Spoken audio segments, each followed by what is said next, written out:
Namaskar and welcome to NFL Masala. I'm your co-host Sanat.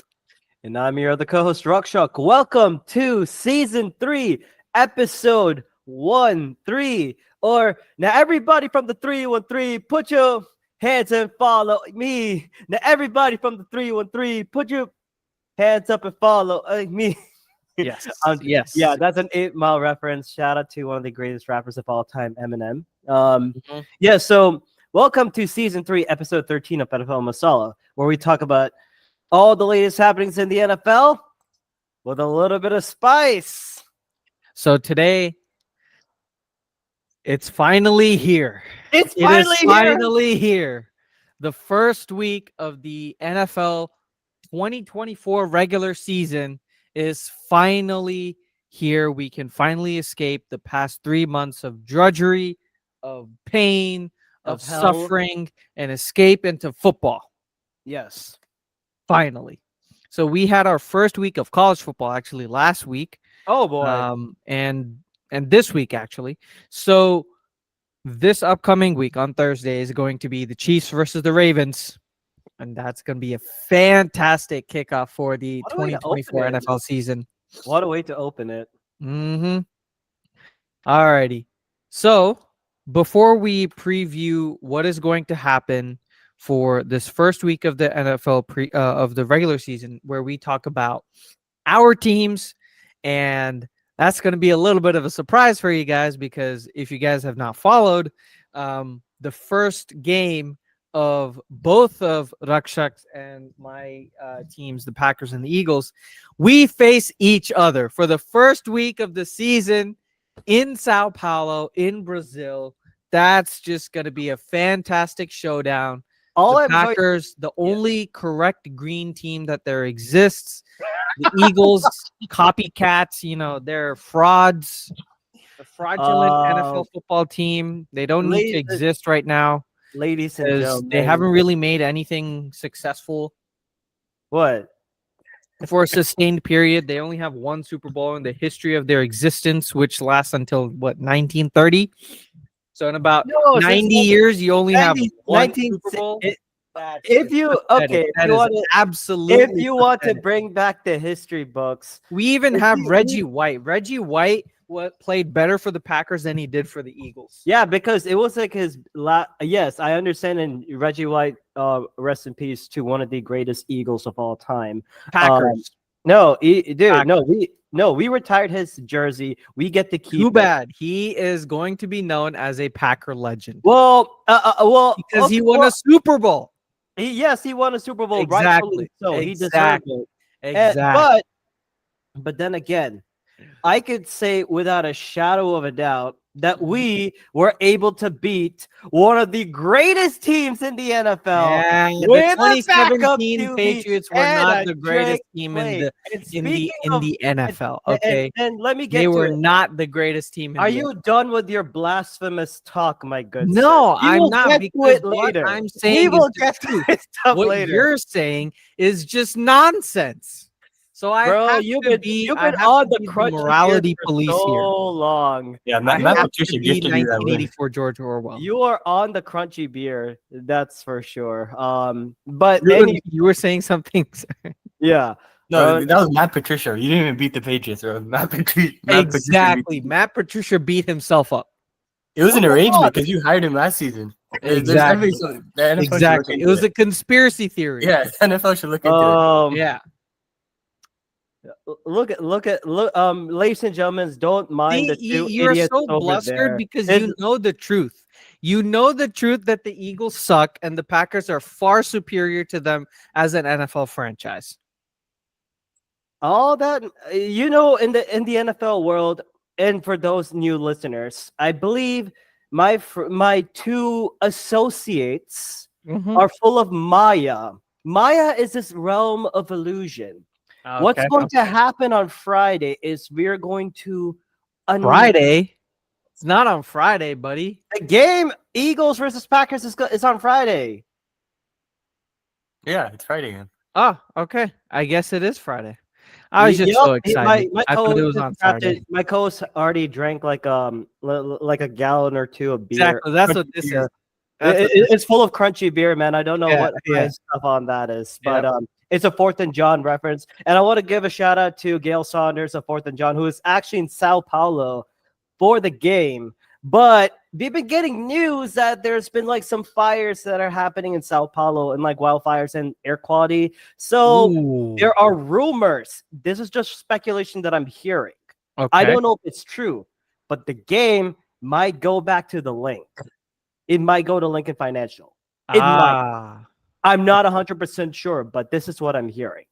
But with that being said, we will get to all the trash talks and how shitty of a city Green Bay is, and he will say how shitty of a city Philadelphia is. All right, and we'll talk. But the trash rat-infested city that is Philadelphia is the one that's calling Green Bay shitty. Okay. Oh no! But we all know we will get to it. City of them all. We all know what the shittiest city of them all is. We can agree with one without a shadow of fact. Who that is the city of Dallas. Who the most boring city of all. See, again, changing the topic because you don't like the truth. That's classic Philadelphia. You can't handle the truth, boy. This is where I actually this is where we will be digressing a lot, ladies and gentlemen. So those that are listening, hide your kids, tell them to cover their ears because it's about to get messy with a little bit of spice. Let's get to it. Alrighty, let's get started with some Winers news. Unfortunately for every other team, notably the Patriots, Brandon Ayuk is staying with the 40 Winers after reaching a 4-year, $120 million extension. And finally, that roller coaster ride of an offseason that was the contract negotiations between the 49ers and Brandon Ayuk, where, you know, he was demanding a trade to the Steelers or the Patriots or the Browns. And it was just, you know, a wild, wild ride. It finally came to an end with the Niners agreeing on a contract extension, and it'll keep him in San Francisco through the 2028 season. This extension also includes $76 million in terms of guaranteed money, with $47 million to be paid before April 1st, 2025 to Brandon Ayuk. And this makes him the 5th highest paid receiver in terms of average annual value of around $30 million per season, right next to Tyreek Hill. So, good for them. It is good for them that they actually retained him, because besides Brandon Ayuk, they have an aging George Kittle. They have an often injured but pretty spectacular running back and receiver in terms of CMC. And they have a mid wide receiver in Deebo Samuel. So Deebo, you are still mid. Because they have a lack of severe depth, they needed Brandon Ayuk to be there as their number 1 wide receiver, and they made it happen. And I don't think they wanted to risk what oh my God, what's his face? Who's the quarterback? Brock Purdy. Brock Purdy. There we go. They don't want to risk Brock Purdy not having any special talent on the team. So they already knew what happened. They already saw what happened when Trent Williams was not the left tackle. They lost. So, alrighty. That brings a conclusion to that news story. What else is up, Lakshak? Well, oh God, I'm hearing news. What is this? What is? What's up, Steelers country? This is Russell Wilson right here. No, he's back. What's up? What's up, y'all? Steelers country, you ready to weld this season together to another winning season for our boy Mike Tomlin? He's gonna make the season. He's gonna make the season so good. How good? How good? Well, guess what? Okay. Russell Wilson, he needs to get out of my head too many damn times. But you need an exorcism right now. Yeah, I think I definitely need one. But with that, Russell Wilson, he's been named the Steelers QB number 1 over Justin Fields. He's going to be starting week 1 against the Falcons. And I think it was already a given, it shouldn't be that surprising because and I think like they had to completely rework their entire QB situation after basically giving away Mason Rudolph, Mitch Trubisky, and Kenny Pickett. They literally gave up their entire QB room for a brand new set. And of course, you have to lean with the veteran in Russell Wilson, and you have to trust that Justin Fields will take over after this year, or maybe or after a year or two. But I mean, I I think it's gonna. I can guarantee that sometime mid-season, Mike Tomlin's gonna have no. If I want to preserve my winning record and for the Steelers to go to the Super Bowl, which they will, you have to switch. You may have to like make some drastic QB changes. That is for sure. And also the fact that you have Russell Wilson and Arthur Smith in the same building, in the same vicinity. Do you honestly think that's going to work? Honestly. Please be honest with me. I'm just waiting for the Steelers offense of a train wreck to just come off the wheels like in week 8, in week 8. It's going to be hilarious. Yeah. Alrighty. So do the Steelers even have a chance of winning the division with this offensive pair? Dude, Arthur no. Smith and Russell Wilson? I think they have a losing record this year. Ooh, first losing record for Mike I Tomlin. think so. I Did have, you see the end of their schedule? yeah. No? I have them going It's 9-8. brutal. I had the Steelers going 9-8, and if they pull off the same voodoo bullshit that allowed them to go to the wild card, I'm gonna be laughing so hard. The Steelers end with like the last few weeks. They got the Ravens, the Browns twice, the Bengals, the Eagles, the Ravens, the Chiefs, and the Bengals again. It's a brutal stretch towards the end. Yeah. Oh my. I think they can squeeze out a couple of wins, but it'll be like usually at the end of the season, like, yeah, we've already clinched our spots. We'll put in our second string players, and the Steelers are gonna like overhype and all that. So I think that's what might happen. I think they need a bad year though, just to reset the court, just to get a real Yeah. clean They need a refresh in the entire like clean out everybody. Front office, head coach, quarterback, every single situation. The only like main players who should stay would be George Pickens, TJ Watt, obviously. TJ Watt, Minka Fitzpatrick. That's it. Offensive line, maybe, potentially. And even in the preseason, there were complaints that the offensive line was not performing to expectations. Broderick Jones was having trouble as the right tackle in terms of pass protection, which is also significantly a significant issue because Russell Wilson is known to hold the ball a fair amount of times. Like he is known as generating sacks because he just holds on to the ball so long. So if this Steelers offensive line is not that good in practice as it should be on paper, yeah, we're gonna see some difficulties. All right, moving on. A little bit of Packers news again. The genius defensive mastermind in pass rushing, known as Clay Matthews, has been inducted into the Packers Hall of Fame, along with Aaron Campman.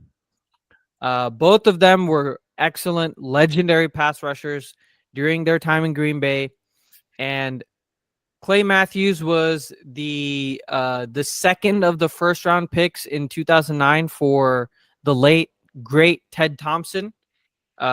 Rest in peace, Ted Thompson, who was the former GM of the Packers for a long period of time. He was the one who also drafted Aaron Rodgers, and we all saw how that went.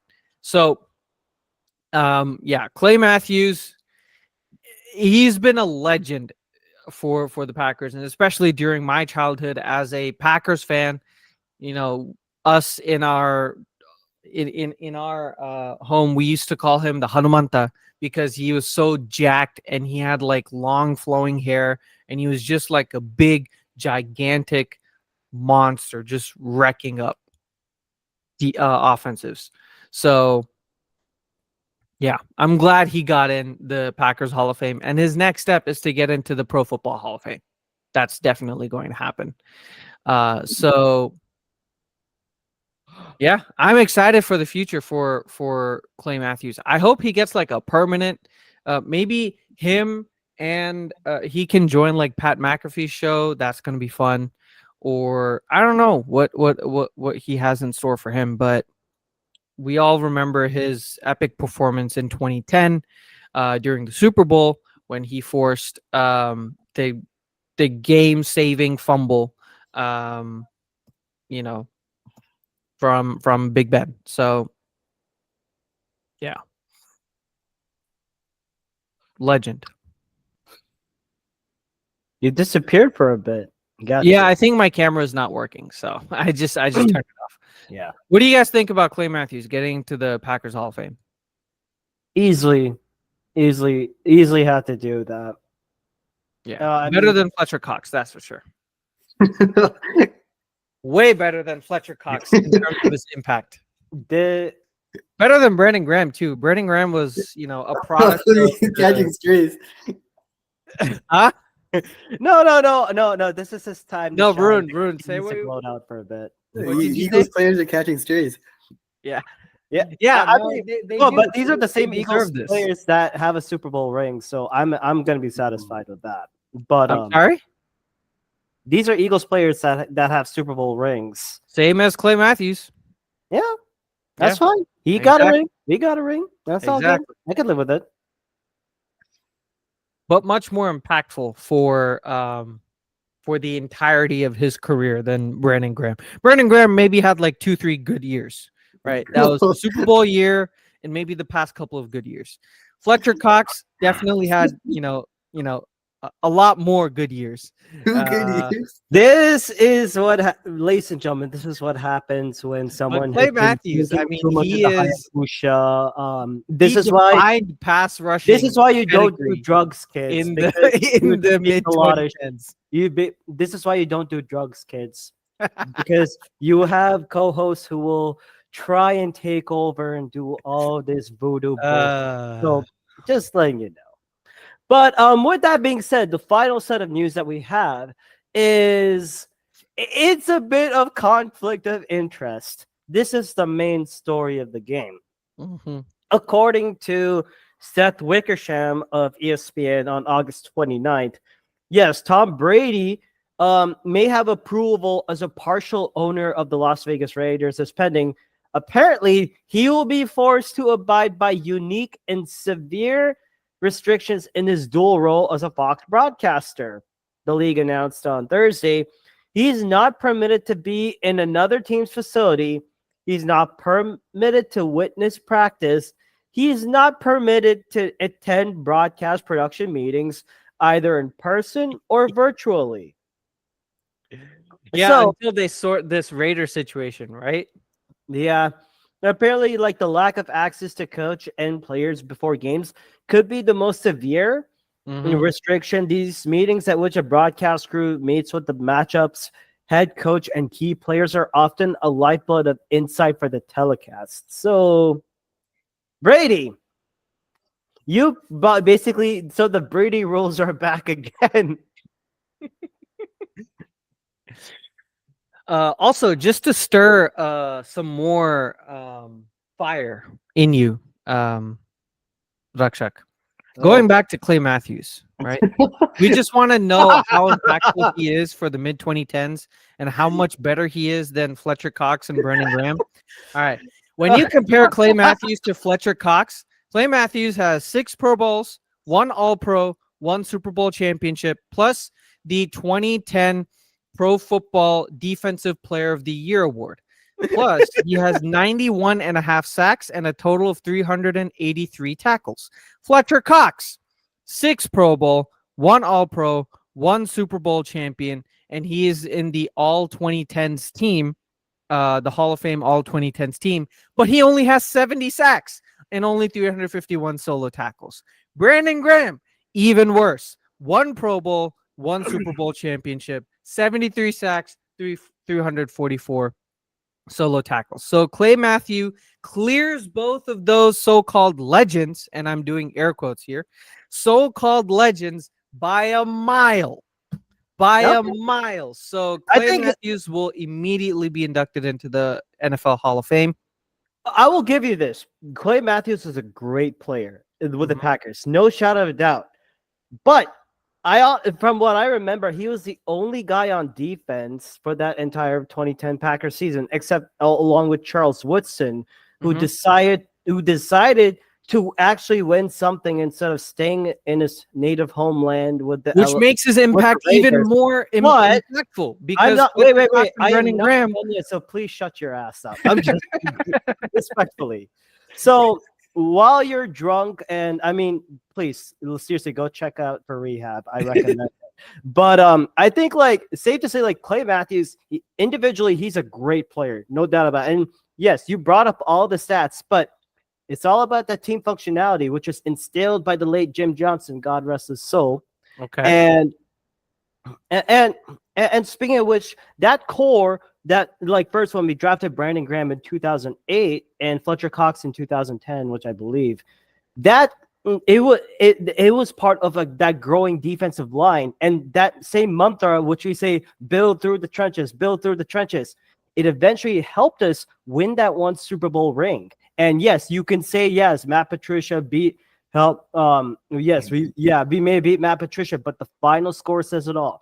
41-33 Eagles over the Patriots in that one Super Bowl. And I mean, kudos to Clay Matthews. If he gets into the Pro Football Hall of Fame, so be it. He rightfully deserves it. But the fact to say that he's outshined it, I mean, I could say individual ways, but then again, two different paths that you are literally making my point. Yeah, okay. You are making my point. You are saying that Clay Matthews individually was better for the Packers. He wasn't both Fletcher Cox and Brendan Graham, because Fletcher Cox and Brendan Graham benefited from both of their partnerships. It's a joint effort with Brendan Graham and Fletcher Cox. Those two exactly what I'm saying. Help redefine that Eagles defense. That's exactly what I'm saying. Which is good. No, I mean, you can actually you could go either. Help me here. Is it he proving my point that Clay Matthews has been more impactful for the Packers since he was the sole pass rusher for so many years, whereas Eagles constantly had their rotational a depth of D-line strength?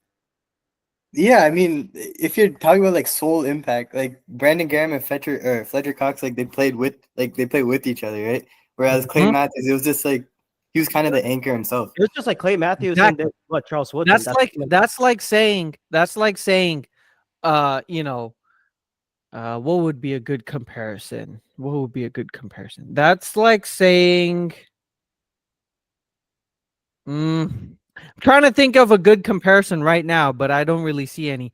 But you are literally proving my point, Dakshak. You are saying that Clay Matthews has been more impactful than Fletcher Cox or Brendan Graham, because both of them had to be paired, and they work together as a team. They both have their own, and they both have their own strengths. But that's what we're saying, dude.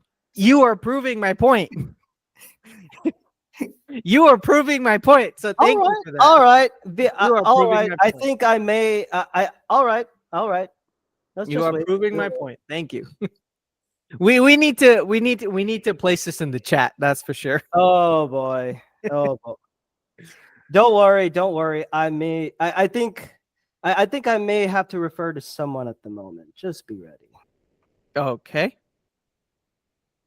All right. So now let's move on to the recap of the preseason and the final 53-man roster. Yeah.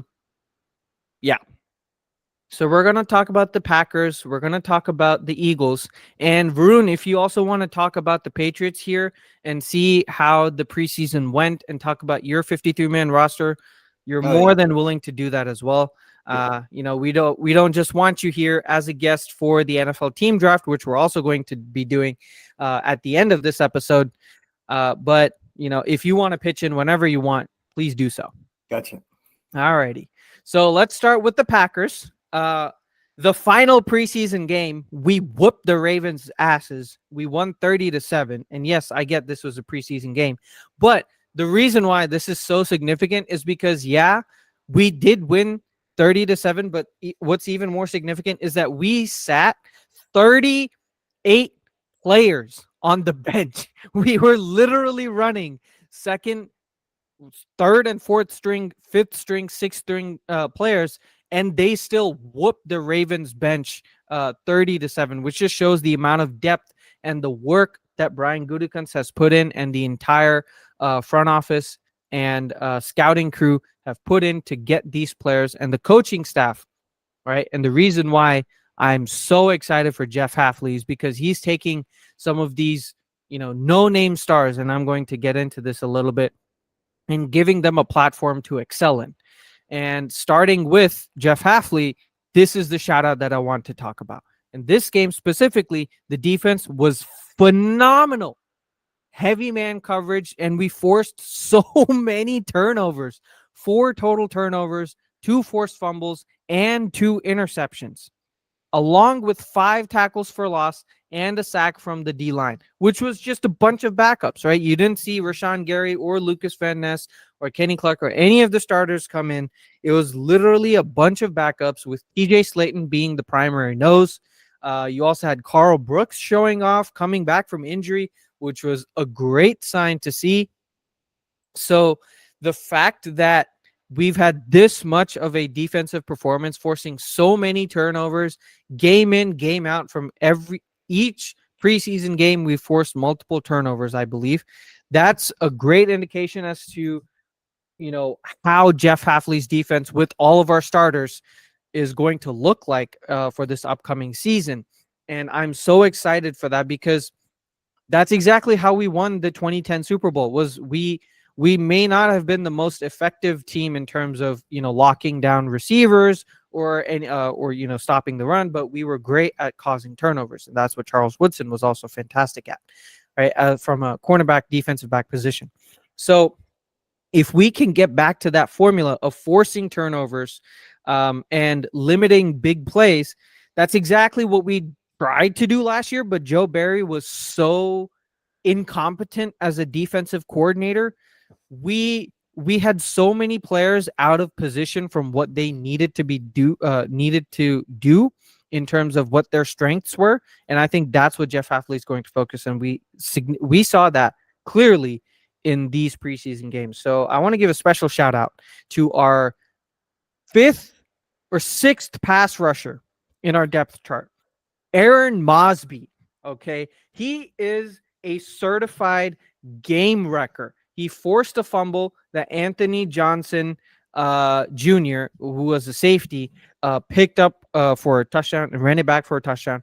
And he had an interception on back-to-back drives. He made so many plays. He earned a spot on the 53-man roster. And I'm so excited for him to come in terms of like third down pass rush situations where, towards, the end of the game where, you have some Rashawn Gary or Preston Smith are tired, and you have just a relief pass rusher come in. Aaron Mosby is going to be that guy. And I'm so excited because this D-line depth that we have is unbelievable. I just love what Brian Gutekunst has done with his D-line depth. So excited to see Aaron Mosby on the team. That's mostly the defense. I also shout out to Anthony Johnson Jr., and I'll talk about him a little bit in the upcoming segment. So that's all good. Another positive news, the offense was decent. Okay. Grant DeBose was pretty consistent in terms of making plays. I think he had like 3 or 4 catches, so that's good. But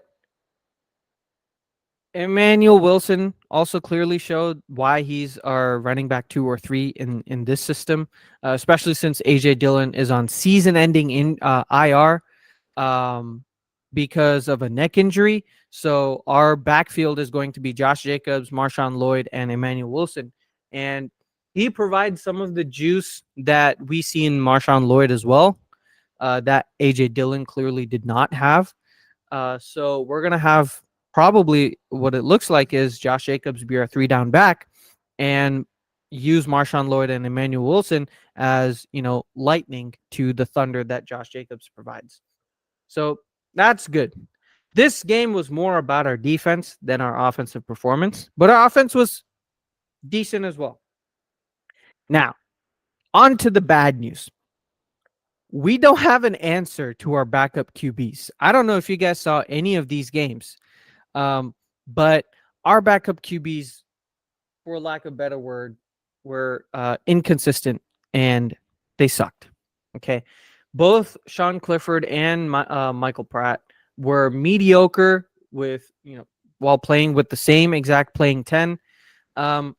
And like both of them had, I believe, like 15 attempts, or around like 13 to 15 attempts, and they only completed about like 50 to 60% of that, around 55%, I believe. They both had, 1 touchdown. I think only one of them had an interception, which was Sean Clifford. And it was just, it wasn't fun to witness this. It was more of, I for lack of better words, he was just inconsistent. We don't really have a good backup quarterback, and that also explains why we had an answer to this in the after the game during the week, this past week, where we traded a 7th-round pick to the Tennessee Titans for Malik Willis as our backup QB. So currently, we have at least a solution for our backup QB behind Jordan Love, and that's Malik Willis. Now, if Jordan Love, God forbid, knock on wood, if he goes down with an injury, this season's done for the Packers. There's no way Malik Willis is going to be winning us games. So we need Jordan Love to be healthy. And the other bad part, which I think which is going to be significantly, which is going to be a major issue for us, is our kicking game. Neither Anders Carlson nor Greg Joseph have proven that they deserve to be the starting kicker for the Green Bay Packers this upcoming year. Anders Carlson specifically, as a guy that we drafted in the 6th round last year, he has not improved in his inconsistency from last year. He barely made a 54-yarder, which is, in today's NFL, it is not good enough in this day and age, especially from a young kicker. So,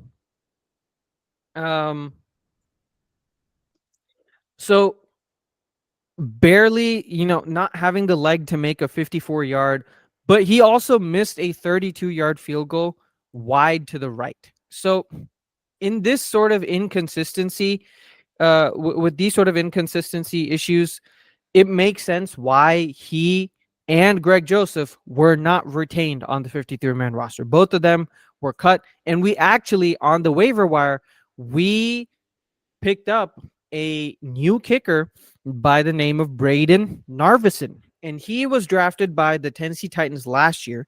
He was actually really good. So a little bit more about Braden Narvison. Let me bring it up here.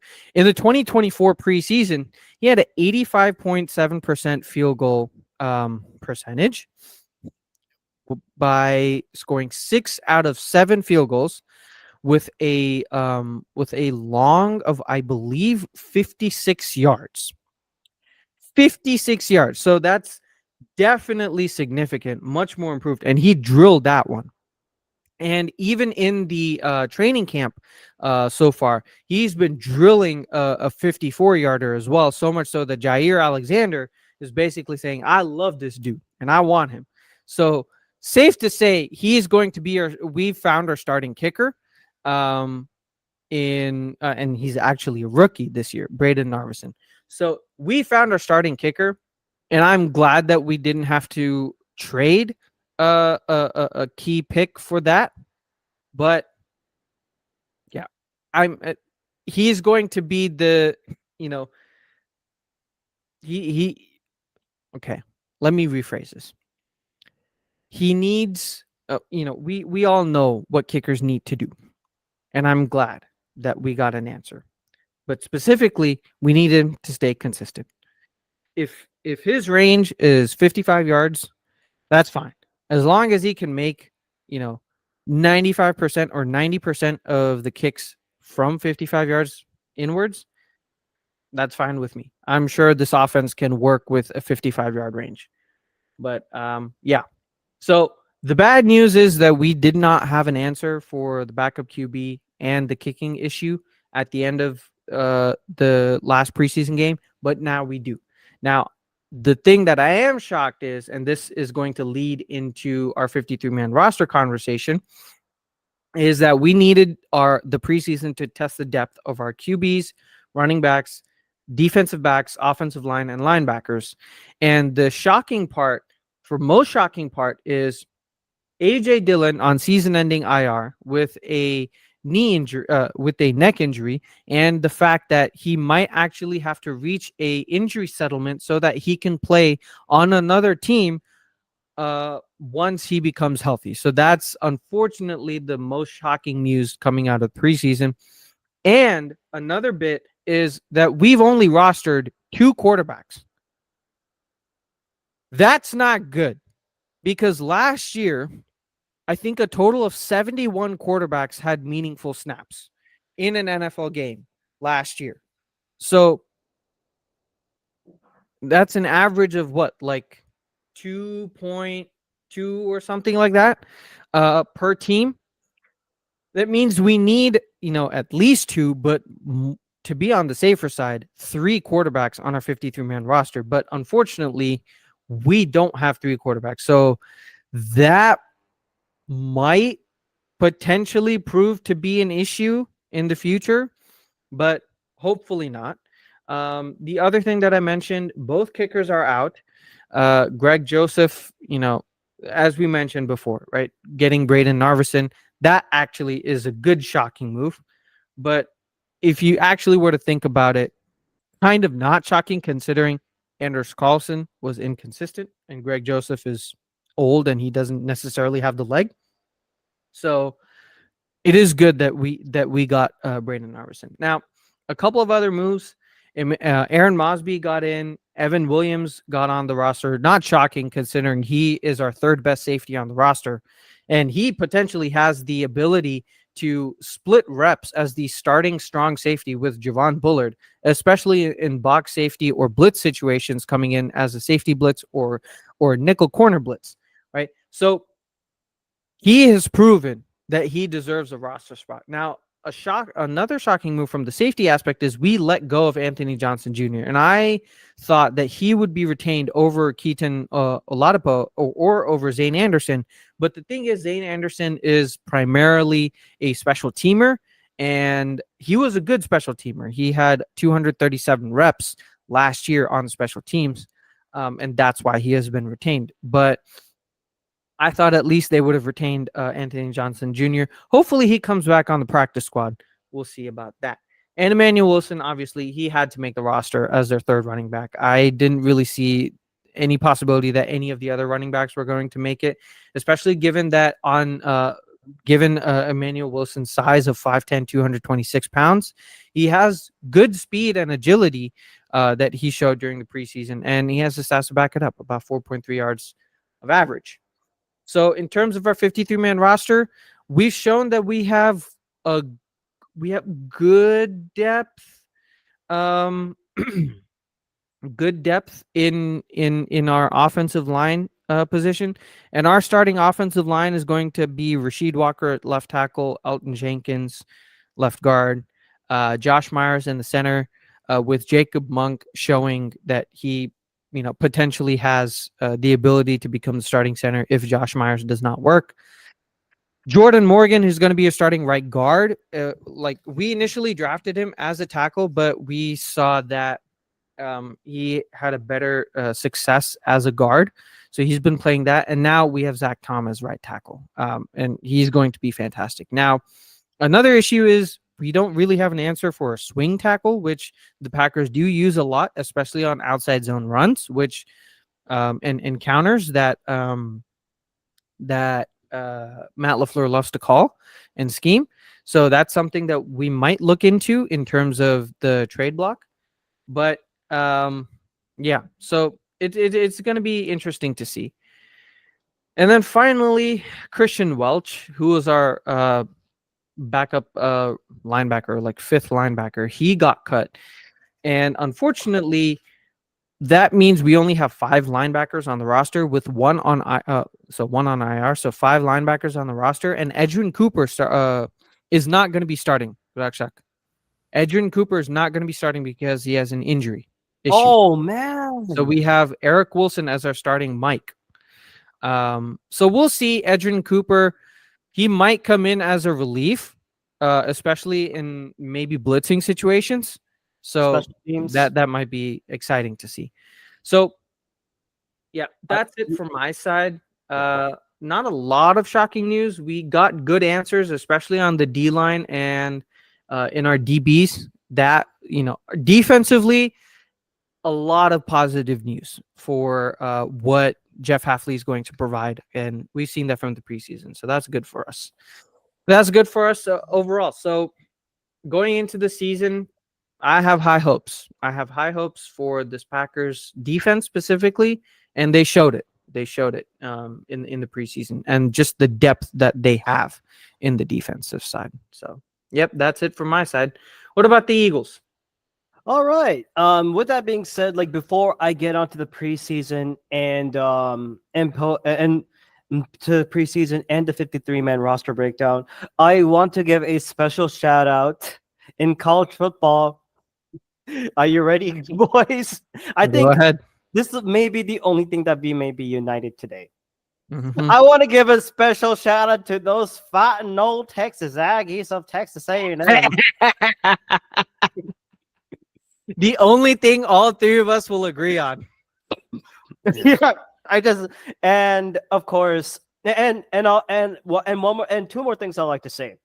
I did watch a little bit of that Colorado State UT game because there's one player that I was hearing so much about, Isaiah Bond Jr. Anand, where I'm gonna go with this. You know who he kind of reminds me of? Oh yeah, Mr. Amon-Ra St. Brown, the sun god. Do you know how much I love watching Amon-Ra St. Brown run routes? How much? So much. Varun, do you want to talk a little bit about college football and how Texas just cleaned up Colorado State and just how bad Texas A&M was? Yeah, sure. So like for the Texas game, like the spread like before the game was 32 points. So and then they like overachieved that too. Like after the first quarter, it was a little shaky. Like I mean, there was never any doubt like Texas was gonna lose the game. Like everyone knew Texas was gonna win the game. Right. But the question was how much? What was that? The question was how much. Yeah, the question was how much. And the spread said it too, 32 points. And then after the first quarter, it was like this should not be this close. And then they just started rolling. Like Colorado, they just rolled them out the building. Yeah. And then of course a little bit of news to my team, Texas Tech, playing in the Big 12 against Abilene Christian. I already hate the season. I hate the season. Even though we won epic overtime, 52-51 against freaking Abilene Christian. What the hell? See, this is why we left the Big 12. It's a minor league. Just talk in peace for 1 second, man. Give me 1 minute to vent, and because I think we're about to bring back a segment that we all love so well. The Ruck Shuck rant is underway now. Go ahead. Texas Tech what the hell is your defense? Where is it? Is it here? Is it there? Where is it?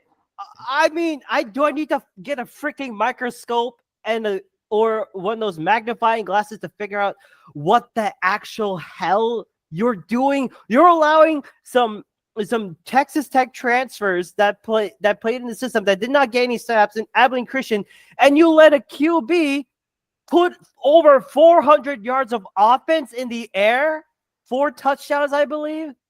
What the hell?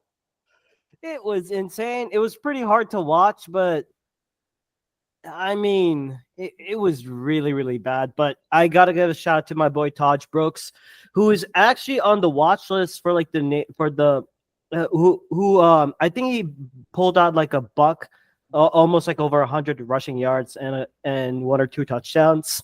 And I think like last year he was ranked number 4 in rushing yards in the entire nation. So I'm kind of happy for him to see. I think for any team that needs a running back, you got my boy. Because what time is it? Taj time. It's stupid, but that's what happened. But back to the pro football universe, especially especially for the Eagles. They closed out the preseason against the Vikings. Then again, I think like it was mostly like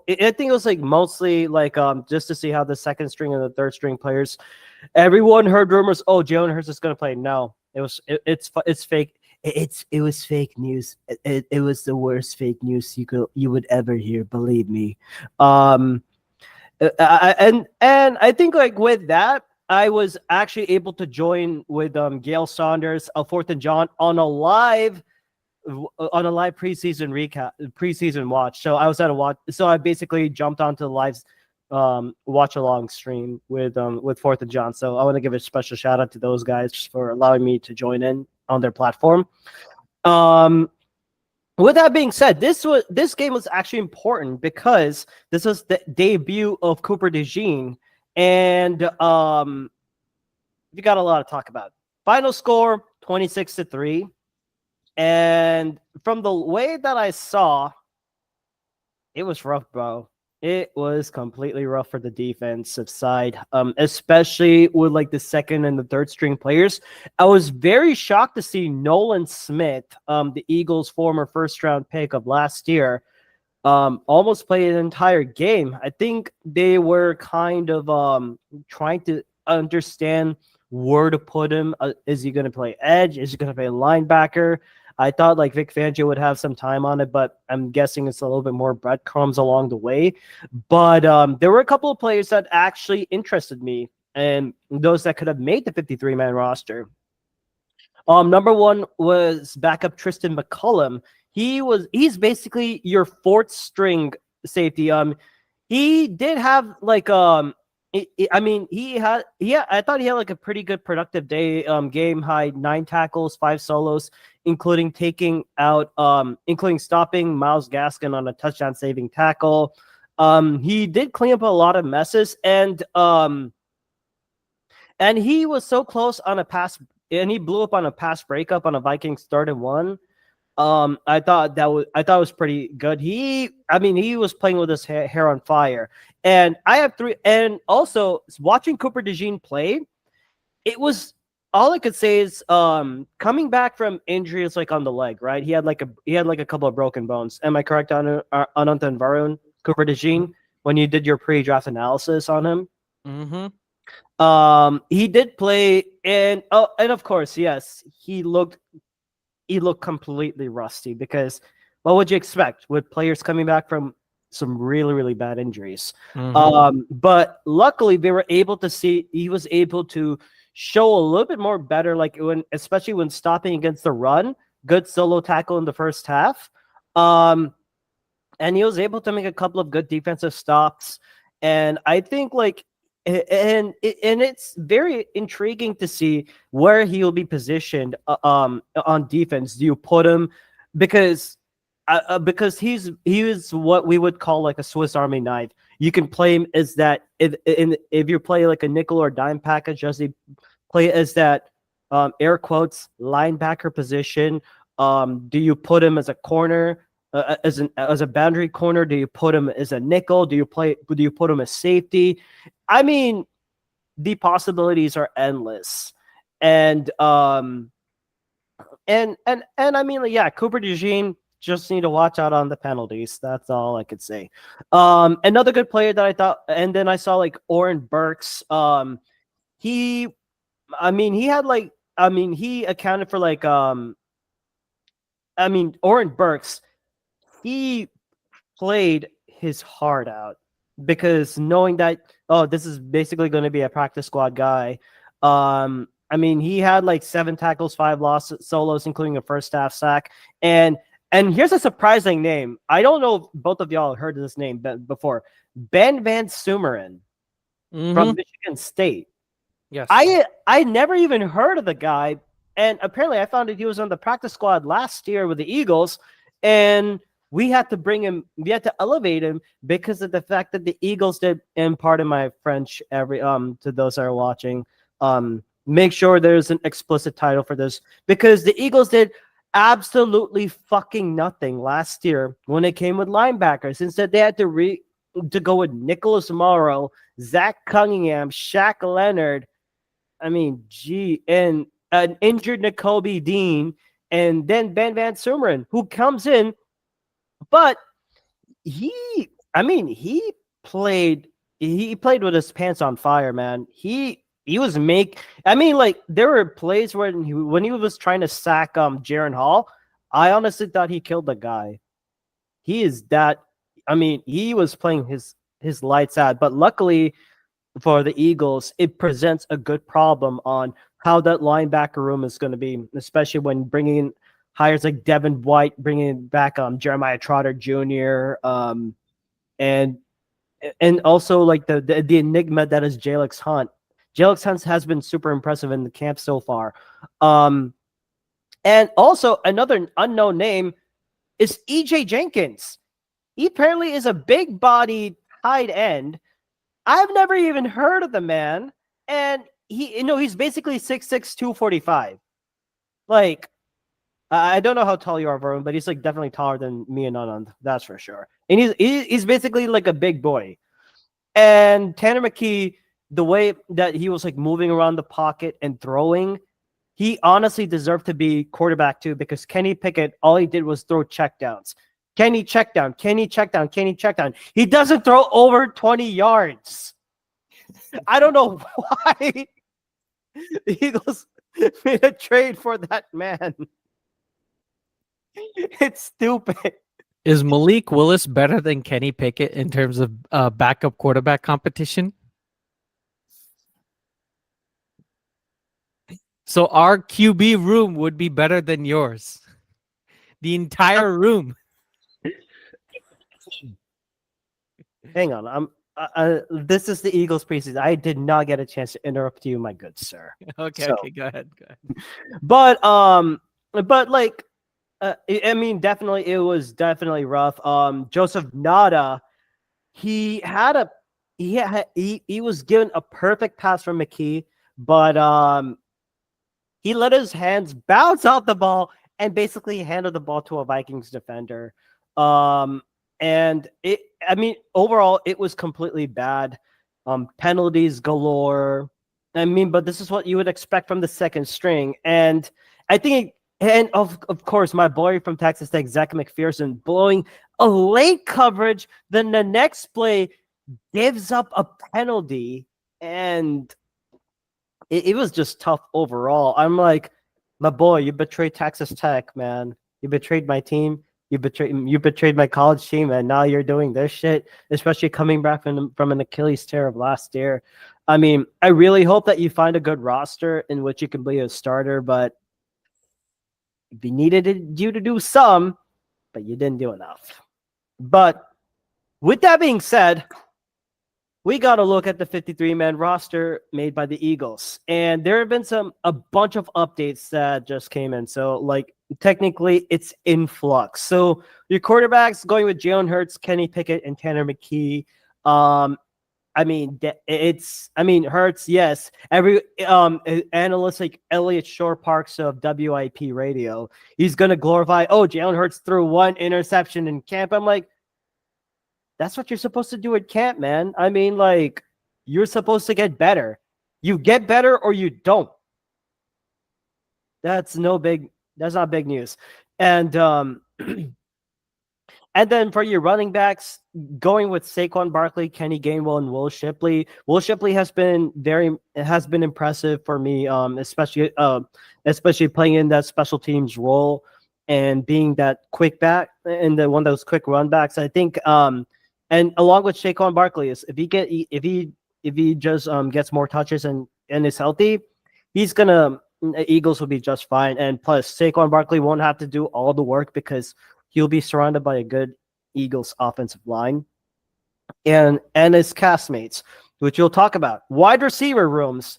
I'm kind of happy that the Eagles are able to take care of AJ Brown and Devontae Smith early in the offseason, which is why everyone is in a frenzy of like, oh, let's extend CeeDee Lamb. Oh, let's extend Justin Jefferson. Oh, let's extend Brandon Ayuk by like through effing procrastination. How he gets his shit done. So I'm happy about that. And then making a trade to get Jahan Dotson. I mean, Jahan Dotson coming in as a wide receiver 3 when he was technically a wide receiver 2 back in Washington, back with the Commanders. Having AJ, Devontae, Jahan, and then going with backups with Britton Covey and Johnny Wilson, the big guy from Florida State. Technically, he can somewhat be like a tight end too. So as a tight end because he has like the body size, but it was a funny joke from Locked On Eagles. Shout out to Louis DiBiase and Gino Camarelli. It's like if they go with a tight end, 2 tight end set, maybe go with tight end set 1.5, 1 being for Goddard and 0.5 being for Wilson because he could play that. He definitely has the size for tight end, but basically he's more of a wide receiver, so that 0.5, get it? Yeah, never mind. But yeah, having Johnny Wilson in there definitely helps. And there is a and with that was because Texas A&M wide receiver Anais Smith, who was drafted by the Eagles, he is on IR. He's going to be out for 6 to 8 weeks. So that's a bit of news from there. And then tight ends. I want to get your take on this one. Is it safe to go 3 tight ends or 2 tight ends? I mean, it depends on what you do with those tight ends, right? If you typically just use them to block, then 3, like if you have a heavy power run game, then 3 tight ends is always better because you have more blockers and you have better matchups against weaker DBs. But if it all depends on how you utilize the tight ends. Like 2 tight ends is common to be used, specifically because they provide a lot of flexibility in terms of run versus pass and what you can do in those scenarios. Like you can use 1 tight end as an extra blocker and another tight end as a receiver, or you could move both tight ends to be blockers on either side, or you could move both of them to be receivers, so on and so forth, right? The combinations are endless. So it really depends on how you utilize them. Yeah, it does make sense. And I think, and with that, the Eagles actually go with 2 tight ends this time. They go with Dallas Goedert and Grant Calcaterra. I was very unsure about so you're basically going to go with the fact that you're going to elevate a tight end from the practice squad and elevate him, I don't know, like to up to 4 games. Is that what the rule is? Because if that's so, then I don't know how you would. So Varun, like if you're going, so like how many players can you bring up, and how many days can you bring up pull up someone from the practice squad? Honestly, I'm not sure. Okay, that's fine. But with that, like the Eagles are able to grab two guys. They're able to sign 2 players to the practice squad. 2 tight ends, EJ Jenkins. So players on the practice squad can be placed on the active game day 3 times. Okay. 3 times. All right. Yeah. Okay. Sorry. Yeah. Sorry. I just had to reply to an Eagles associate who was just asking me about like some fantasy football roster stuff. So, but I mean, everyone is talking fantasy football, which you'll get to later. But like yeah, two tight ends going with Jack Stoll, who recently got cut by the Giants. So Jack Stoll is back. EJ Jenkins is there. That's good. And then offensive line, you go 9 O lines. Very interesting. I mean, we obviously know who the 5 is: Jordan Mailata, Landon Dickerson, Cam Jurgens, and Mekhi Becton, who recently beat Tyler Steen for the guard spot, and then you get Lane Johnson.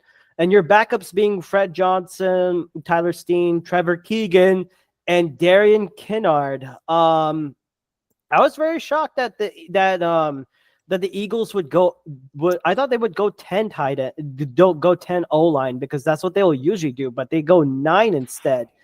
And I'm kind of curious to see why they would cut Dylan McMahon, their late round pick Dylan McMahon. But luckily, Dylan McMahon, the center, recently who was drafted in the later rounds, he luckily gets pulled to the practice squad. And then you also sign offensive lineman Nick Gates, and lo and behold, Brad Toth comes back to the practice squad, and Laken Vakalahi, who's an international player, so he counts as that exemption. So I thought that was pretty good, but very interesting to see Darian Kinnard come in and Brett Toth. Did you have something to say, Vernon? No, go ahead. Okay, that's fine. And then we have to switch over to the defensive side. So you have your edge. So your edge defenders, they're going with 6 at defensive ends. This time you're going. So if you're doing opposite side, you're going Bryce Huff, Josh Sweat, and then your backups are going to be Brandon Graham, Nolan Smith, Jalex Hunt, and Patrick Johnson. I am very happy that Patrick Johnson got selected to the 53-man roster on this one. I mean, Johnson, he had a strong training camp and showed off in the preseason. He was going after the quarterback. I believe he I believe that he wanted to no, wait 1 second. Can you ask Anand to edit this one? Yeah.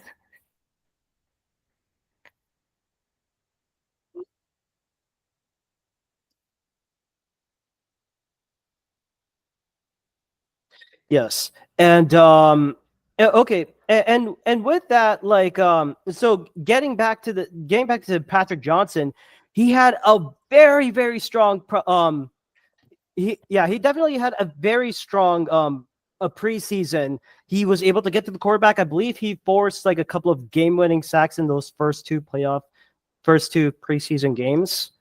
And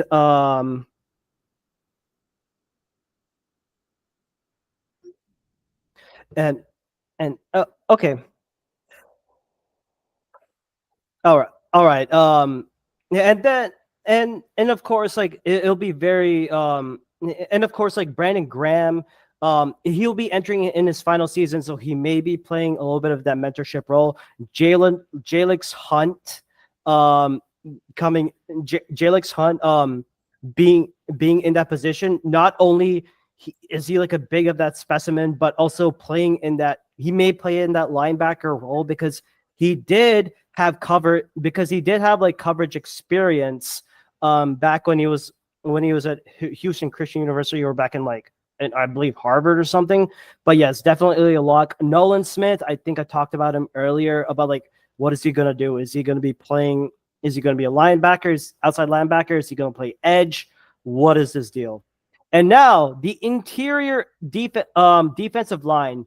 This is where things will get super tricky. Jalen Carter, Jordan Davis, Milton Williams, Mauro Ojomo, Thomas Booker, and shockingly, Marlon Tuipulotu just got cut. And in exchange, the Eagles get Byron got a younger defensive tackle in Byron Young from the Raiders. He is apparently he's a third round. Yeah, he was like a third round pick from the Raiders, right? and he was from that Alabama. He was from Alabama, and he only played like 99 snaps over 6 games as a rookie.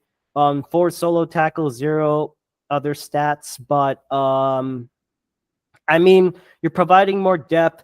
The issue is going to be how Jordan Davis is going to take his game to the next level and how they're going to function without Fletcher Cox being that mentor role. So it's up to the young interior defensive line.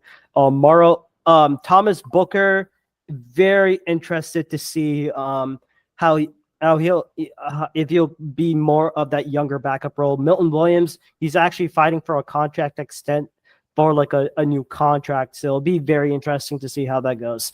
And linebackers. Oh boy, we got to talk about the linebackers because that has been the Achilles heel of the Eagles last year, along with a weak ass secondary. And number one, and I'm happy that Howie Roseman was able to address it.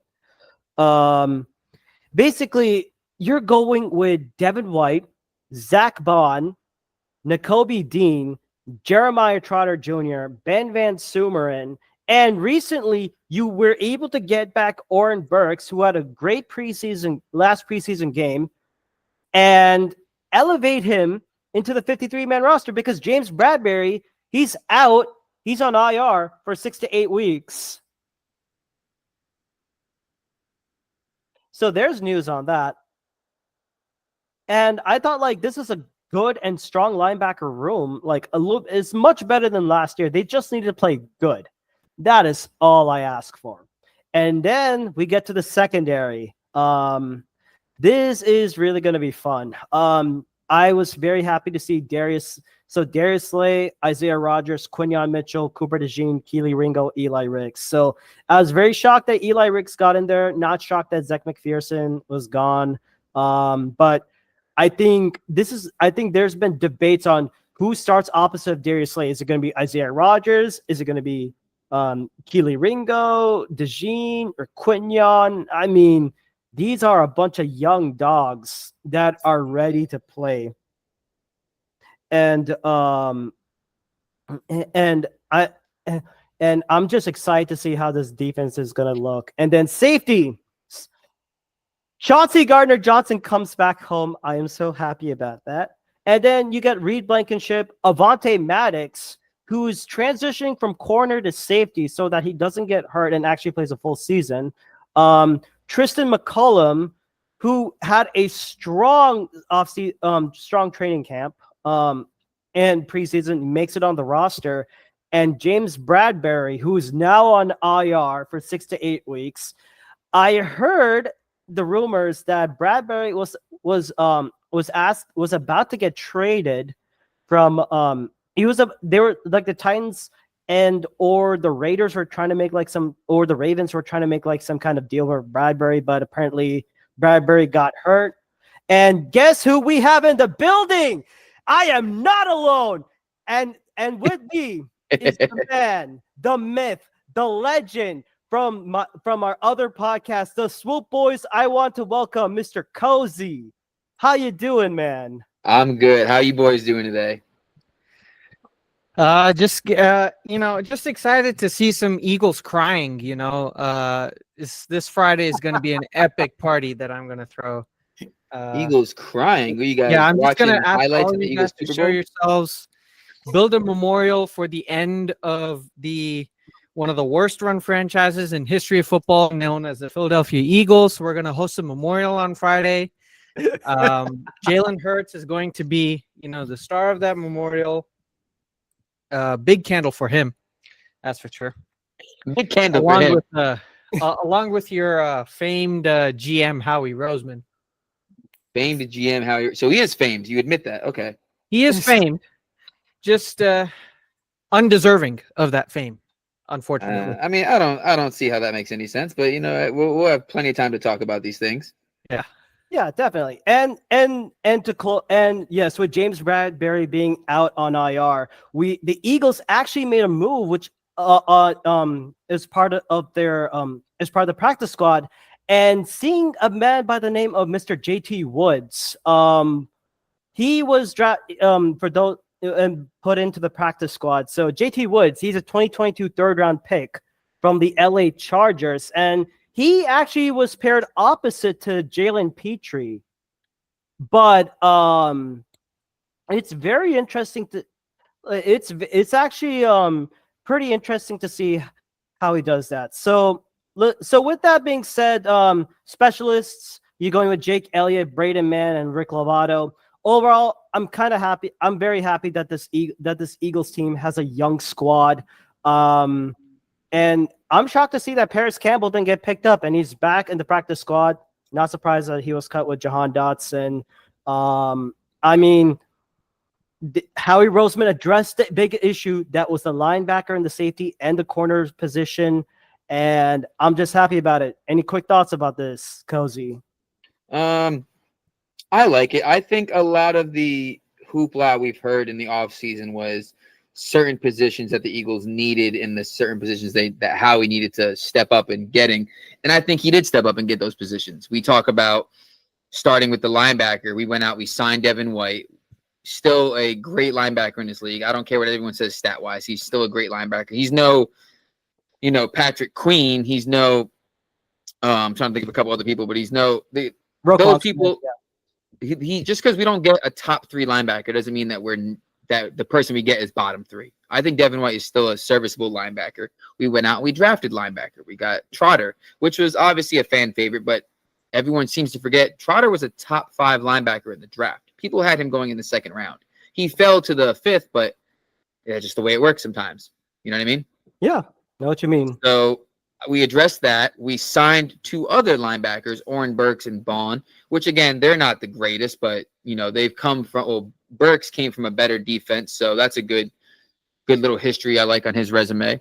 And then safety wise, Reed is fine. We had Sidney Brown. He's coming back with injury, but we went and got CJ back. And I don't care what anyone says. The last 2 years, CJ has played integral parts for 2 teams that have gone to the championship games. He's not a slouch. He tied the league in interceptions in 2022, and he didn't even play for 6 games. He's a great safety. We're good defensively. Wide receiver 3 was a need. We went and got Jahan Dotson, who was the wide receiver 2 on the Commanders. He wasn't going to get cut. I don't care what the rumors say. If you look at the depth chart on the Commanders website, where wide receiver 2 was an empty spot, because that's where Jahan Dotson's name got taken off. He wasn't 3rd string under De'Ami Brown. He was right there. Yeah. First string, the first row, which is the first string guys. So we're solid. Jalen Hurts is the top 5 quarterback. Debate a wall. Love it. And with that, Jalen Hurts a top 5 QB. Yikes. I want whatever Delulu liquid you guys are on right now. It's the same stuff they're drinking in Wisconsin, thinking that Jordan Love is a top 5 quarterback. He has proven he's a top 5 quarterback. In 7 games? Oh, yeah. Yes.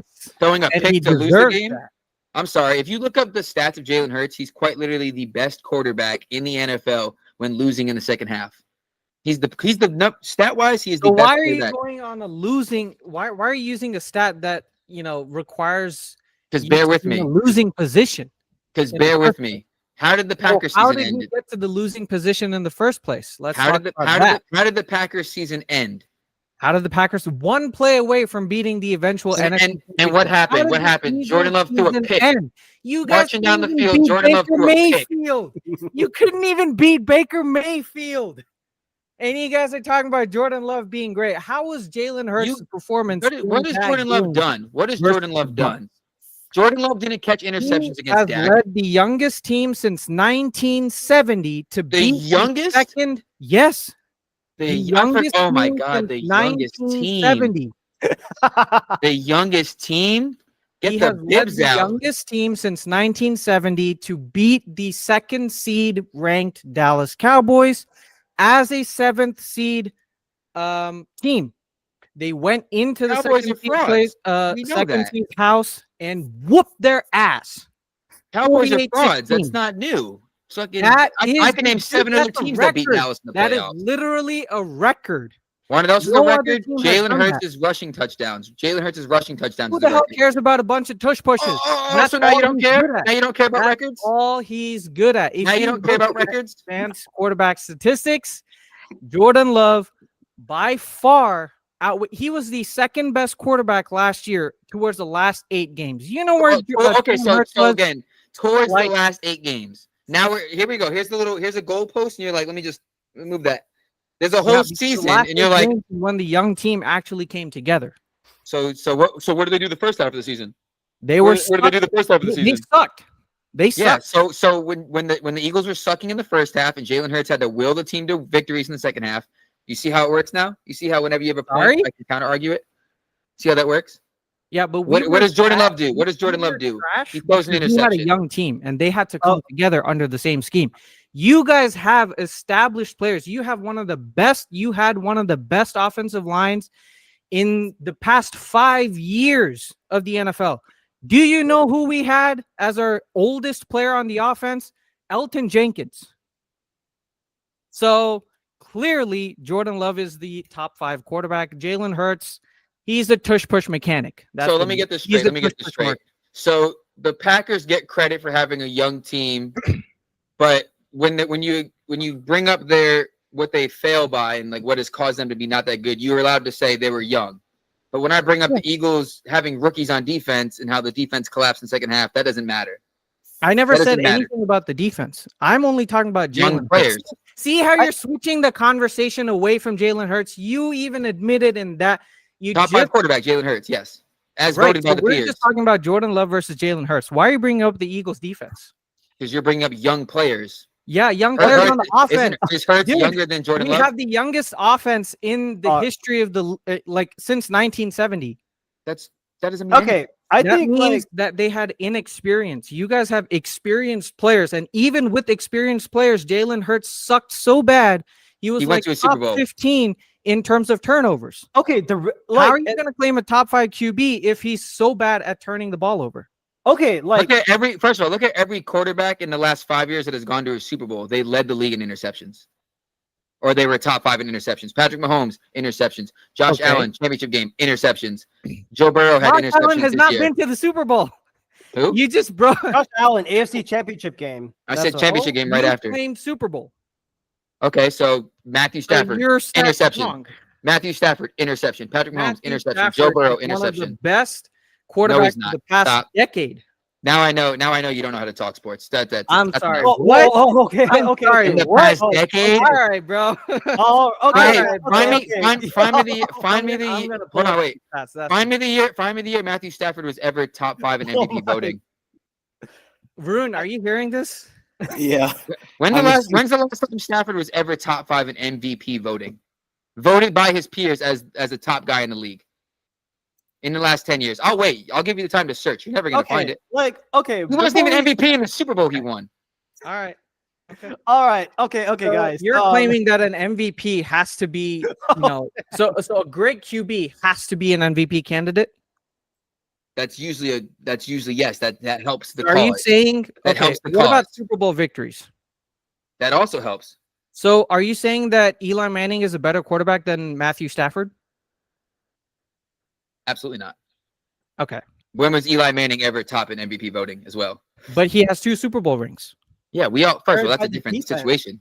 Eli Manning. That's what I'm saying, dude. Matt Stafford on the Lions had one of the worst situations that you could possibly get into for the past 10 years. Right. And he still. And Eli Manning had one of the best situations with a great defense. Right. So that's why Matthew Stafford is a better quarterback than Eli Manning, despite what some of the statistics say, what some of the team statistics say. Eli Manning is a shit quarterback compared to Matthew Stafford. We're talking about Matthew Stafford being the best quarterback in the last 10 years. I never said he's the best quarterback. I'm saying one of the best. No, you said one of the best. One of the best. Yeah. He's not one of the best in the last 10 years. My God. Okay. All right. Okay, folks. Let's just we've already. I think it's more of the time where we actually poured some gasoline on this one. So let's try and So Barun, a little bit of update. So do you want to talk a little bit about your Patriots, like how they're doing so far? Like just a few. Yeah, sure. I'll keep it quick. So overall, like for the 53-man roster, there were like no surprising cuts or additions. It was mostly like expected. Like, so there's not much there. I think the biggest news like in the past week was them starting Jacoby Brissett over Drake May, which honestly isn't because Jacoby Brissett's better.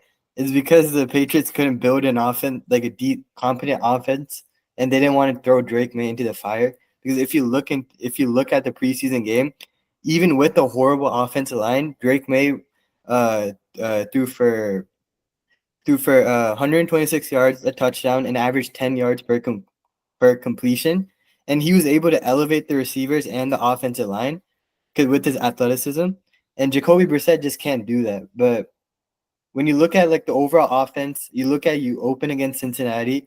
I understand that you don't want to throw Drake May into the fire. But in terms of what Drake May showed, he's shown like his pro combo is Justin Herbert, and that's his upside. And you don't want to throw someone into the fire in a lost season.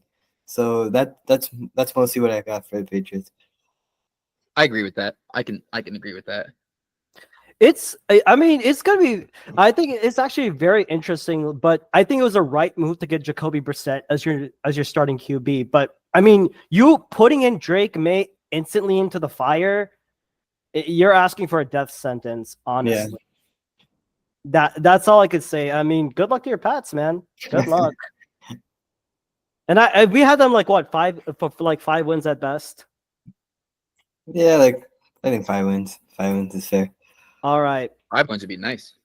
Yeah. I think and I like Drake May personally. I think Drake May is going to be. I think he's the future in New England. Personally, That's good. You're not one of those Kurt Benkert folks who compared him to Mason Rudolph. Wait, what? No.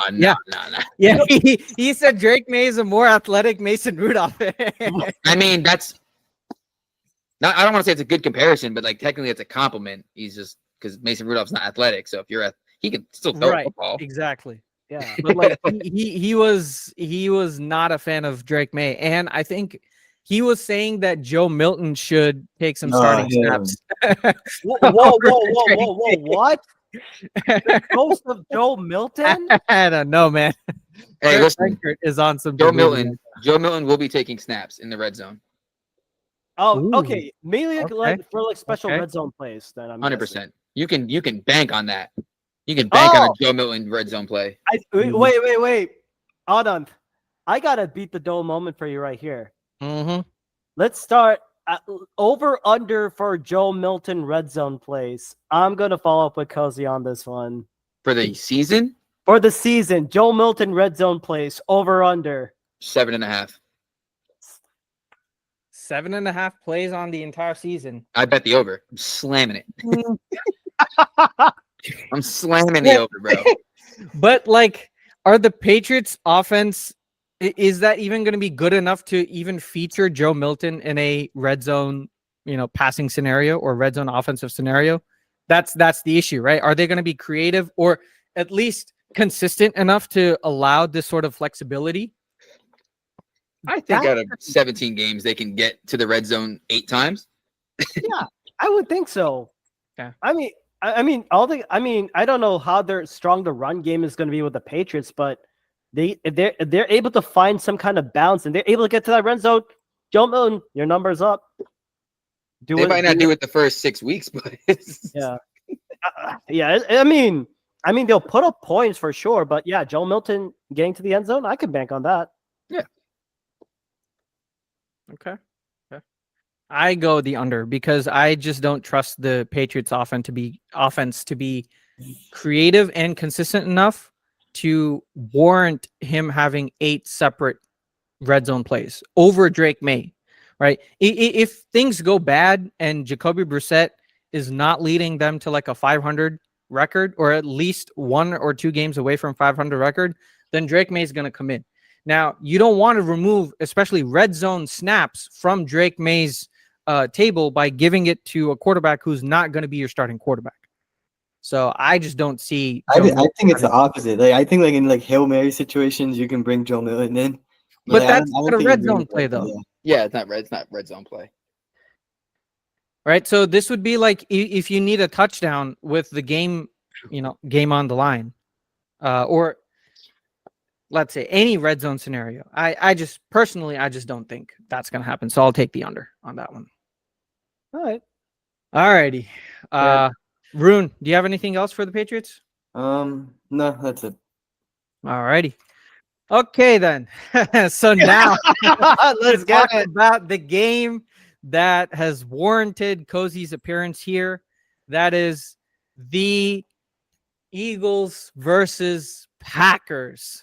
In Sao Paulo, Friday. Brazil. Friday night, week 1. Let's get started for the week 1 preview. I will talk about, okay, so first I'll talk about how the Packers are going to win. And then you guys can chime in. And you talk It's about gonna how be a the short Eagles are gonna- segment. Huh? It's gonna be a short little conversation. Oh, short little conversation. Yeah, because we know it's going to happen. We know the Packers are going to win. That's why I'm going to keep it short. I don't need anything to prove to you guys that the Packers will win. You have to prove that the Eagles can beat the almost runner-up to the Super Bowl.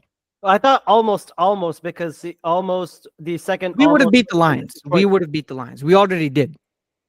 On Thanksgiving, You we already beat the you split Lions the in series. Detroit. Right. Okay. Right. So Interesting. if we were one play away from beating the 49ers, Mhm. Right.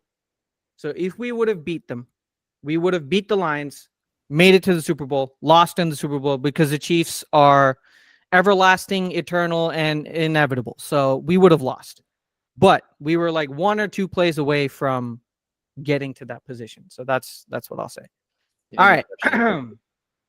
Now,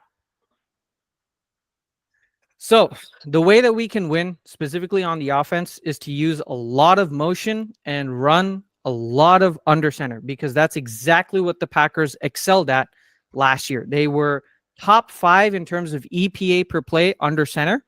And that's because Matt LaFleur is a creative mastermind in terms of dialing up different schemes, different plays from the same scheme. So you may have the same 22 personnel under center scheme and layout, but he'll design like 5 plays from that same scheme. And we saw that exact scenario in versus the Dallas Cowboys. You saw that one play where Luke Musgrave is so wide open, he doesn't have a defender within 20 yards of him. That play was hysterical. That play was so far. I watched that and I'm like, right?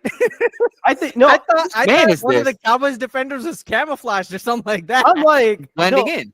Yeah, yeah, and with I the think crowd, like 'cause I that's had what they asked- were. and one more thing I wanted to add is like I feel like Dan Quinn should have been fired on the spot for allowing that play to ever happen to Mhm. begin with. Right. But that just shows the creative genius of Matt LaFleur. And it's safe to say he's a top 5 offensive coordinator and head coach in the Offensive season. coordinator. Okay. And head coach. Interesting. Keep Yes. on, but do keep on going. Well, definitely top 5 offensive coordinator. I don't know. I'll take Andy Reid, Sean McVay, Kyle Shanahan, Ben Johnson, maybe. Ben Johnson. Maybe. I wouldn't put Ben. Right. Johnson. So top 4 or 5. Top in the 10. entire Top 10 NFL. would be Ben Johnson. No, I'm talking about Matt LaFleur though. Oh, Matt Right? LaFleur. There's only 3 or 4 coaches who I would take over Matt LaFleur. In terms of offensive in coordinator terms of position, offensive-wise, and yeah, Matt head Wait, LaFleur- what about Shane Steichen as offensive coordinator? okay, debatable, He went to a Super Bowl. but Matt LaFleur has brought 2 MVPs for Aaron Rodgers. What's better, an MVP or a Super Bowl for a team, for an Well, offense, for an offensive coordinator? Okay, But then again, we can say the same I'll thing say about Brett consistency Rice. is more important. Aaron Rodgers had MVPs before LaFleur, so it's Yeah, Rodgers. Well, sure, I mean, but Aaron we can Rodgers literally- was in a slump for 3 years. He still had MVPs before Matt LaFleur revived him and his offense.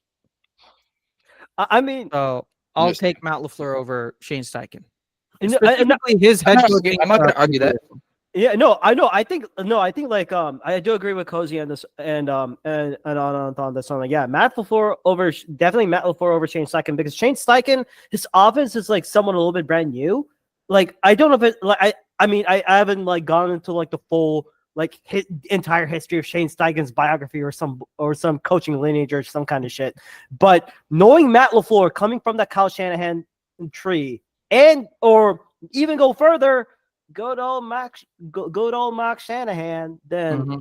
I mean, the writing's on the wall right there. Right. I definitely put Matt. I definitely go Matt LaFleur over Shane Steichen in this case. Right. Oh, And- I forgot Mike McDaniel. Oh, We'll see what Mike what McDaniel happened to Mike creates this year. McDaniel? He's now dude, like We'll see if they can maintain the same sort of success that they had last year. Oh, and speaking of Mike McDaniel, I believe that he just got a contract extension with the Dolphins. Yes. I believe Yeah. up to Until 2028. 2028. Dude. They need a new quarterback, that's for sure. I don't think him being the head coach is going to do anything. And you better not draft that. And if I'm Miami, you better not draft that DJ Uiagalelei or whoever that quarterback is for Florida State, because dude, Florida State and Georgia Tech, holy shit, man. Yeah. That was horrible. Alrighty. Let's go Done. back. So yeah, going under center and using a lot of motion, especially against the Eagles linebackers who have been a weak spot for them. Yes, you guys did improve on paper, but we'll see if that's actually going to translate on the field in terms of performance-wise. And Devin White, despite what you say in terms of his linebacking ability, his coverage ability has not been that good this past year, this past couple of years, which is why he's been let go from the Tampa Bay Buccaneers, and they retained Levante David, a much older player, over Devin White because of his lack of coverage. So we'll see how that translates onto on the field, but on paper, that's definitely a weakness that we can target from the offensive side. And going more into that, the linebackers last year were 26th overall in DVOA in terms of over the middle, and 22nd in over the middle, but deep coverage. So that's indicative of both the linebacking core and the safety duo not performing to expectations. Now, obviously, you guys made those changes that you guys talked about in CJGJ, and Reed Blankenship comes back as a strong safety, I believe. Yeah, Right? yeah, and, Right. and speaking of like a defensive scheme, you're not going to be seeing more of that typical like 4-3-3-4 defense. I believe I heard this from a podcast. I believe I've heard this from somewhere. I think like there may be a time like in which they may bring in like a third safety to play as like that typical box middle like linebacker role. Yeah, more like a hybrid type of role. Gotcha. Okay. But so there'll be something like Vic Fangio will do something. Gotcha. And another thing that we could definitely target is the secondary, another weakness for the Eagles last year, especially if we overload with 12 and 22 personnel. So a lot of 2 tight end sets, which Matt LaFleur loves to use, right? So if we can overload with that, we can focus on the aspect of the secondary that was one of their weakest points, which was coverage against tight ends specifically. They were 28th in the entire league in DVOA versus the tight ends. And I'm just going to love seeing Tucker Kraft just mush your chosen savior linebacker into the ground in Jeremiah Trotter. And Luke Musgrave run circles around Reed blank face ship. So Okay, I'm gonna love seeing that combo. Correction on those ones. But besides Jeremiah Trotter Jr., he's going to be playing more of like that backup role. I don't think he'll be seeing enough on the. Oh, that's even better. Then you have more useless players in your linebacking core. But no. Which is why like Cozy brought up the idea of going more into that hybrid safety, hybrid look kind of defense. That's even better. No. I am not. I am not done yet. Please. Mm-hmm. So I mean, especially if you're going with either Tucker Kraft or Luke Musgrave, you can expect the Eagles to try and bring in Chauncey Gardner-Johnson from that free safety spot. He can transition into the box safety role, and then also going with I mean yes, secondary. The Eagles secondary is going to have a tough battle, 100% for sure. Christian Watson, expect Darius Slay to be on him, and I mean like and with your other 2 receivers, it's going to be a mix of like who guards who. So I'm expecting to see more of a man coverage zone type of matchup, especially with Roger on who goes out on the secondary, especially if you're putting Isaiah Rodgers or Keely Ringo, Isaiah Rodgers or Quinyon Mitchell. I mean, Cozy, correct me if I'm wrong, but we could see some snaps from Quinyon Mitchell early in this game, and the Eagles just go straight to linebackers, especially with Nakobe Dean and Devin White. Yeah, well, Quinyon's going to be the slot guy. Oh, he's going to be slot. He's not going to be the outside corner? No. Interesting. Yeah. I which is why I kind of have like some skepticism about this one, because Quinyon's strength is in the outside position, but then like Fangio wants to try and see where else can we put him, because like Isaiah Rodgers, he's in a 1-year deal. Let's see how he plays. But if something happens, then maybe they'll put in Mitchell Ringo and Rodgers are fighting for the CB2 spot. Quinyon is playing slot because that's what Fangio wants, and Fangio has said multiple times that if the player is good, he's going to put him on the field, and he's going to put him on the field somewhere they can succeed. So Quinyon showed enough in practice and joint practices where he can play the slot perfectly fine. And that's fine with me, because sometimes if you have a guy traveling, Quinyon can do that. Quinyon can travel and follow a guy. Yeah, but rest assured, we're going to travel a lot. We use a lot of motion, a lot of horizontal agility in terms of jet sweeps. And I know from I've heard this from a Packers podcast that they are going to try and implement a lot more jet sweeps by making like 5 or 6 plays designed off of just one jet sweep scheme. So you're going to see a lot of, horizontal motion as well. So that'll be great. All right. Yeah. Now that's from the offensive side. The defensive side, the way that we can win is we can overpower the weaker Eagles interior offensive line, especially since Jason Kelce has retired. We don't know how that's going to face, especially with his retirement. Right? Cam Jurgens. We don't know how he's going to be in terms of the center role, right? You do have Jeff Stoutland, good for you, but we need to see that in action, right? So what I think is going to happen is we're going to have our defensive line primarily in a 4-3 or 4-2 standing, but we're going to have definitely 4 D linemen, because that's what Jeff Hafley is going to succeed at. And he's more in like that Robert Saleh role where they use their 4 D linemen constantly as their main sort of pressure, and they don't blitz a lot. I don't think we're going to blitz a lot, but I just don't know, considering he's going to be this. It's going to be his first year as an NFL defensive coordinator. So we don't exactly know what he's going to provide, but based on preseason, there's going to be a lot of 4-man fronts, especially with gap matching. So you're going to have Kenny Clark and Devontae Wyatt in the interior, matching the A gaps, and then you're going to have A or B gaps, and then you're going to have Rashawn Gary and Preston Smith or Lucas Van Ness coming in from the wide 9 position and attacking the tackles. Those, I think, it could be a more even matchup, considering you guys have really talented duo at tackles. Jordan Mailata and Lane Johnson. There we go. Lane Johnson. He's probably going to be a Hall of Famer.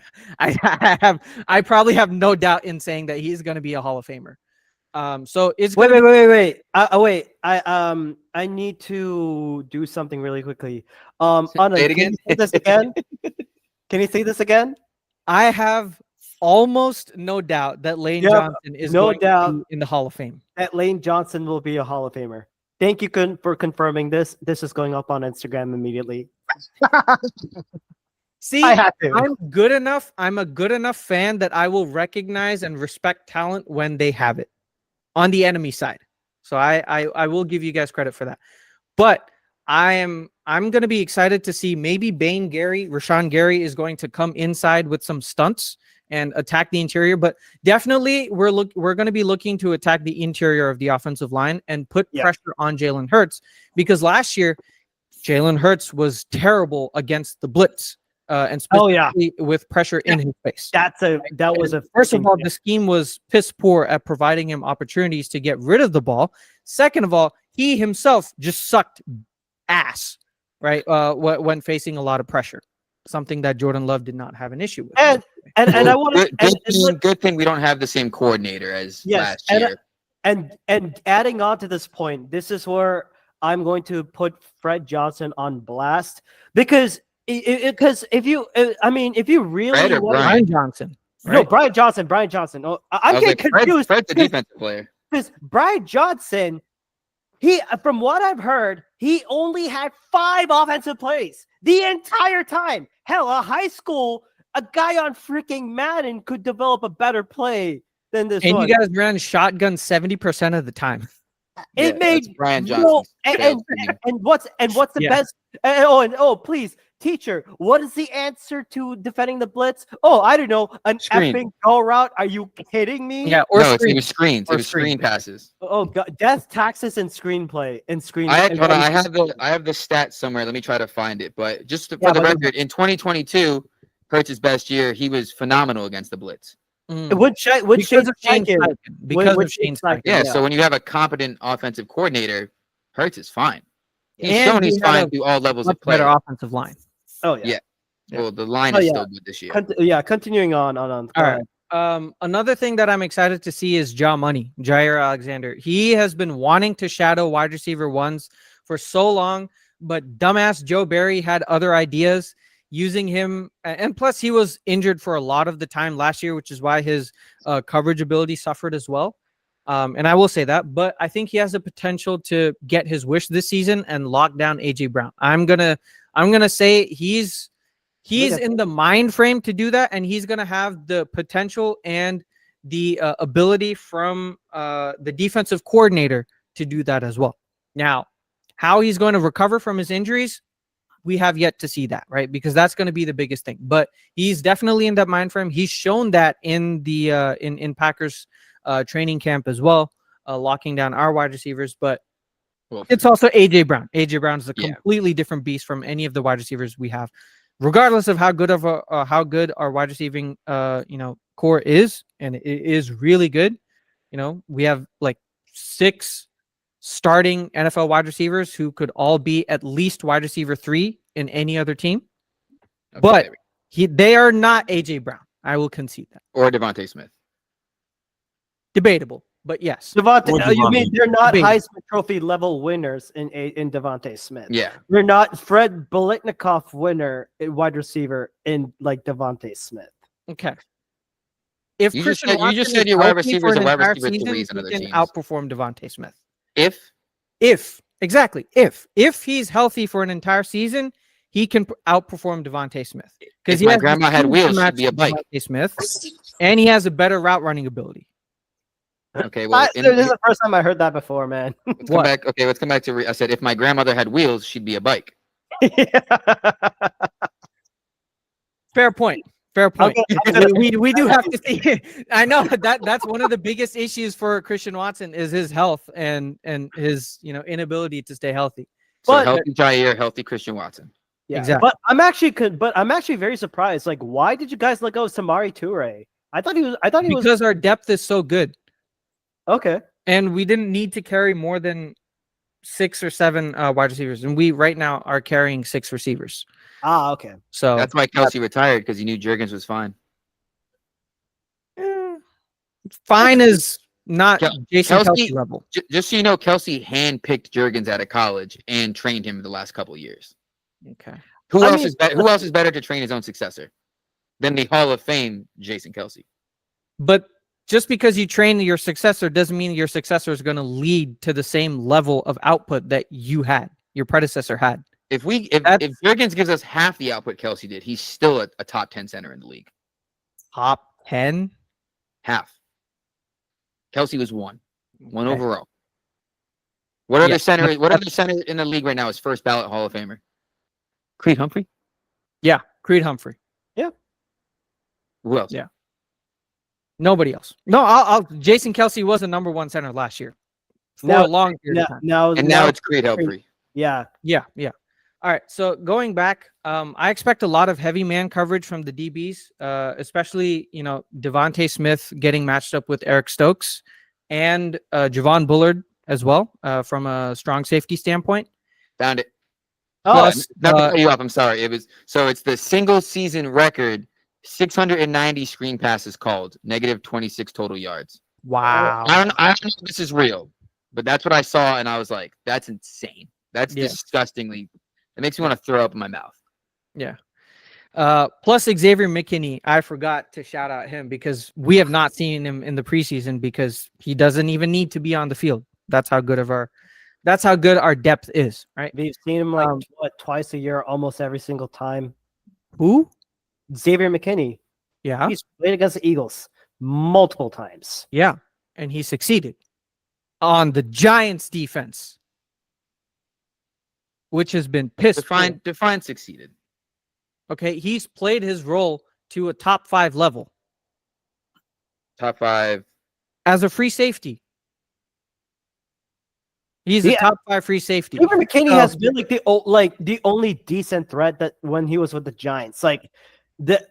That's what I'm saying. So he's been like the only to lock down the deep end, which was a major issue for us last year because our safeties were not good. We had Darnell Savage and Jonathan. Oh my God, what's his face? Jonathan Owens, the husband of Simone Biles. Jonathan Owens, who's there we go. Jonathan Owens. Yeah. So they were our primary safeties last year. Considerably, we've gotten much better this year. Plus, we have Evan Williams as a nickel or safety position as well. And he might come in from a blitzing standpoint. So we'll see. But most likely, I think we're going to play a lot of nickel defense, a lot of 4-2-5. So we're going to have Xavier McKinney, Jair, Eric Stokes as our starting 3, consistently 3 DBs, and then probably rotate in Javon Bullard and Evan Williams for that strong safety position. And then in terms of nickel corner, you have Keyshawn Nixon and Carrington Valentine. So we'll probably work with those players, but a lot of depth and a lot of versatility. So yeah, I guess at the end of the day, I just expect our defense, I expect our defense to produce a lot of negative plays and enforce a lot of negative plays from the Eagles offense. Considering that it's a completely new offensive coordinator, the scheme, it's harder to adjust to a new offensive scheme than it is for a new defensive scheme. You guys agree with that, right? There's a lot more moving parts on an offensive scheme versus that of a defensive one. And plus our defensive unit has gotten, has been gelled together for a long period of time. So you have a great mix of veterans and young players, strong young players who are capable of outperforming the roles. So I expect the defense to cause a lot of havoc against the Eagles' offensive line or interior offensive line, and match up decently well against your receivers. Hopefully, we can create a lot more turnovers from Jalen Hurts and prove that he's a top 10 QB, but not top 5. So that's our expectation. And our offense is going to be fine. It was fine. It was, top 3 in the entire league for the end of the year last year. Now, the Packers' offense was not the top 10. Packers offense was not top 10 in anything last year. Okay, I'm sorry. What? You want me to pull up the stats that I have right in front of me? Pull it up, please. Total yards. Wait, guys, hold on. This is from ESPN. So total yards. I'm going through. This is going to be yards per game, passing yards per game, rushing yards per game, points and points per game. So Packers were, let's see, in total yards. 1, 2, 3, 4, 5, 6, 7. Eagles were 8, 9, 10, 11. Packers were 11, not top 10.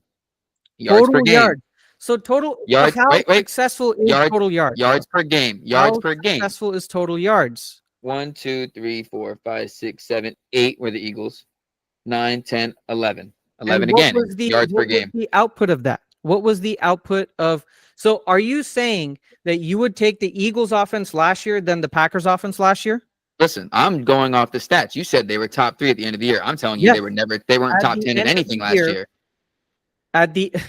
In terms of EPA per play, which measures the explosiveness per play of the entire offense. Okay, well, in terms of yards and yards per game and passing yards per game for the entire season, not the. Let's talk about the first half of the season. The Eagles were the better team first half of the season. A struggling first half But they First were half, better. They yeah, were better they than were the better. Packers. Second half, the Okay. Packers were far better, and they ended Okay. the season as a So top let's five. talk about top a five full season. Let's talk about a full. Notice how I'm not saying. Let me talk about the Eagles' first half of their season because it caters to my team specifically. I'm talking the full season. I understand That's you're the talking good about and the the full bad. season, but the Packers, what they were able to provide at the end of for the Packers, it was an anomaly. Okay, what I will So say is the let's reason talk why about the I full take the season again. second half of the season as a metric, as a benchmark for what the Packers are going to output for this entire full season is because what they were able to show at the end of the last season was all of the pieces coming together and working functionally as one unit. In the first half of the season, those pieces were not working together as a functional unit, which is why you make the same claim for the Eagles defense as well, right? At the second half, because we actually switched coordinators halfway through the season. Don't remind me. and we had young players who were learning the offensive playbook while they were playing. Ours too. What young players did you have last year on the defense? Defense and offense. We had new players on offense and defense. Every team has new players on offense and defense every single year. Exactly. So why do you get to bring it up and I can't? 1970 make the playoffs. So why do you get to bring it up and I can't? That is for them to be a top 5 offense at the end of the year while being the youngest teams in 55 years. Your team sucked the first half of the season because they had young players. Our team sucked the second half of the season because our defensive coordinator switched and the young players couldn't adjust. No, and not only players, that. Okay, how many young players did you have on the defensive side? Most of your players were veterans. Can I go back to talking about how the Packers were never top 10? No, because your argument is that they weren't top 10 ever. Holistic, you are looking at the stats. whole season. Okay, you're looking at stats that are the whole not season indicative of offensive performance. That can be, passing, rushing, and total points isn't indicative of an offensive performance in the whole season. Or you, like I said, you just want when Jordan Love did good. Just because you throw more yards on the season doesn't mean you have a better offense. That's what I want to say. They're a top. Just because you have more yards on the entire season does not mean you have a better Just offense. because Jordan Love threw more touchdowns in the second half of the season doesn't mean he was the best quarterback or a top 3. I never said anything about his touchdowns, did I? No, you said they were a top 3 offense. You said they were a top 3 offense. His explosiveness and his consistency. Oh, okay. Explosive plays. Cool. Not every play has to be explosive. Sometimes a run up the middle works just fine. Most explosive teams. Okay. So the San Francisco 49ers, they were the most explosive team last year. Were they also the best team? And they lost. So what were the Chiefs? The Chiefs are the second most explosive? The Chiefs have Patrick Mahomes and Andy Reid. They get a pass. Okay. They have Andy Reid. The Niners have the greatest offensive coordinator, head coach. The Niners have all these things. The Niners have the best defense. The Niners have what does it matter? You're trying to bring up this one minuscule stat. It's not a minuscule stat. Plays. Explosive plays are more valuable than touchdowns, rushing, passing, and points. All right, then. So passing yards for the whole season. It's not just the number of explosive plays. It is how explosive that team was. Packers so were take 12. into account all of the points that they scored and all of the successes that they had on offense, including passing yards, rushing yards, passing points, and all of that. And it benchmarks that into a metric that is easily comparable throughout the entire season. All right, so passing yards per game. See, you're using basic statistics. And you're doing the freaking let me find this super advanced random metric that proves not a random metric. It is explosive plays used by explosive plays analysts in the set. You're talking about explosive plays in the second and the end of the season. The last half of the season doesn't count. The whole season doesn't count. The whole season for the Packers offense. What was the Packers offense? What was their explosive play? It has to be broken up into 2 sections because your first half sucked. Yes, I agree with you. So that's what I'm saying. You're trying to cater. I'm not sitting here going, well, look at the explosive plays in the first half of the season for the Eagles to prove my point. I'm looking at the entirety of the season. First half, that sucked for you. In the second half, that was better for you. The first half, that was better for us. And the second half, that sucked for us. I'm putting it all together. And that's why we were a top. Okay. That's why we were a top 5 offense towards the end of the season. And Now I'm that's talking what about the matters, full because that season. leads you into continuity. That gives you momentum into the next season. If you end up as a sucky offense at the end of the season and you have to change coordinators, which you guys did, how are you going to correlate successes from the first half of the previous season into successes for this season? It doesn't matter. You change your defensive coordinator. Everything you I'm did not last talking year about is for defensive nothing. coordinator. I'm talking about offensive coordinator. How are you going to bring successful offenses if It's a different year. It changes. Things change.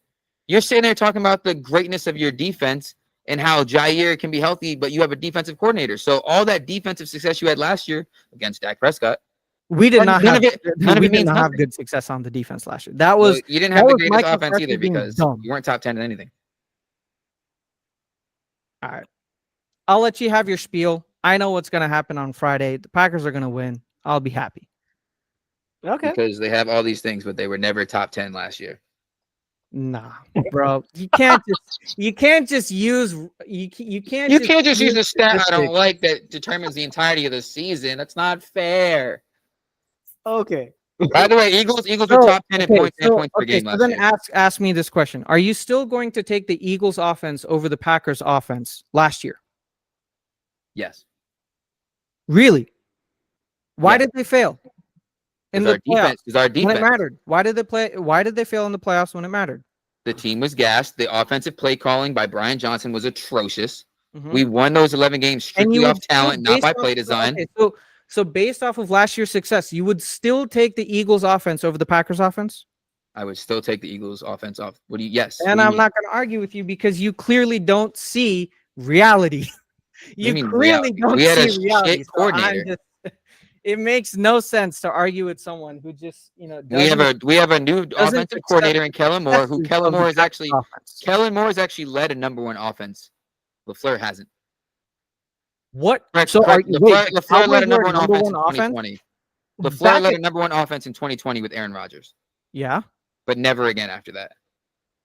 Okay. And I'm saying Kellen Moore has led number 1 offenses / That- top 5 offenses, and now we have that with all the offensive talent. so which has Matt LaFleur. our offensive So talent has is Matt much LaFleur. better. Offensive talent's much better than the Packers.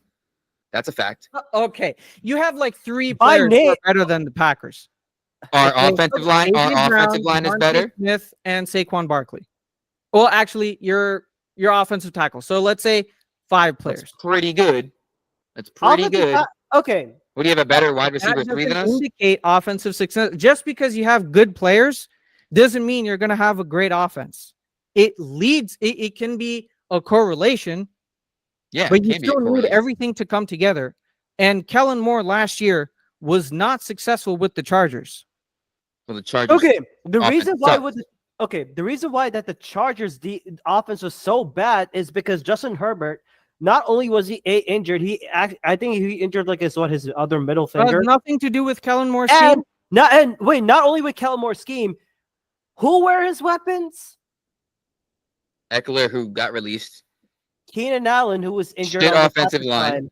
Quentin Johnston, which Who is sucks. why you never draft TCU wide receivers in the first round, Don't draft That's TCU anybody. except for LaDainian Tomlinson, man. Listen, it's a new era. It's a new TCU. It's TC. It's TC Poo. Oh God. I mean, every other non-TCU teams are going to be like having a jab at this one, but yeah, I mean, like, but and Donald Parham, who's like, I don't know where the hell he is, Austin Eckler. I mean, I think like with Kellen Moore, you have to have the right set of players to work with. I mean, the reason why Dak Prescott and Kellen was able to function well with Kellen Moore's offense, I believe he had like what he didn't. He had like what He had Amari Cooper, CeeDee Lamb. CeeDee Lamb, Amari Cooper, and He had Zeke Gallup Elliott, one year. who was actually healthy. And okay, and I believe Jake Ferguson. So Kellen Moore to succeed, you're telling me Kellen Moore to succeed needed a top 10 QB, top 5 wide receiver, and another top 10 wide receiver, and like a top 25 wide receiver, and a top 10 offensive line just to succeed, just to be the number one offense in the league. Cowboys offense also got better once Kellen Moore left. Exactly. The Cowboys offense got better once he left. So how are you going to say, you just said that Matt LaFleur is a top 5 offensive mind in the entire league. Who said that? Are you going to take Kellen Moore over Matt LaFleur? Who So said we that? clearly have the better offensive coordinator. We have the better quarterback. We have a more Better quarterback for diverse half a set- season, I guess.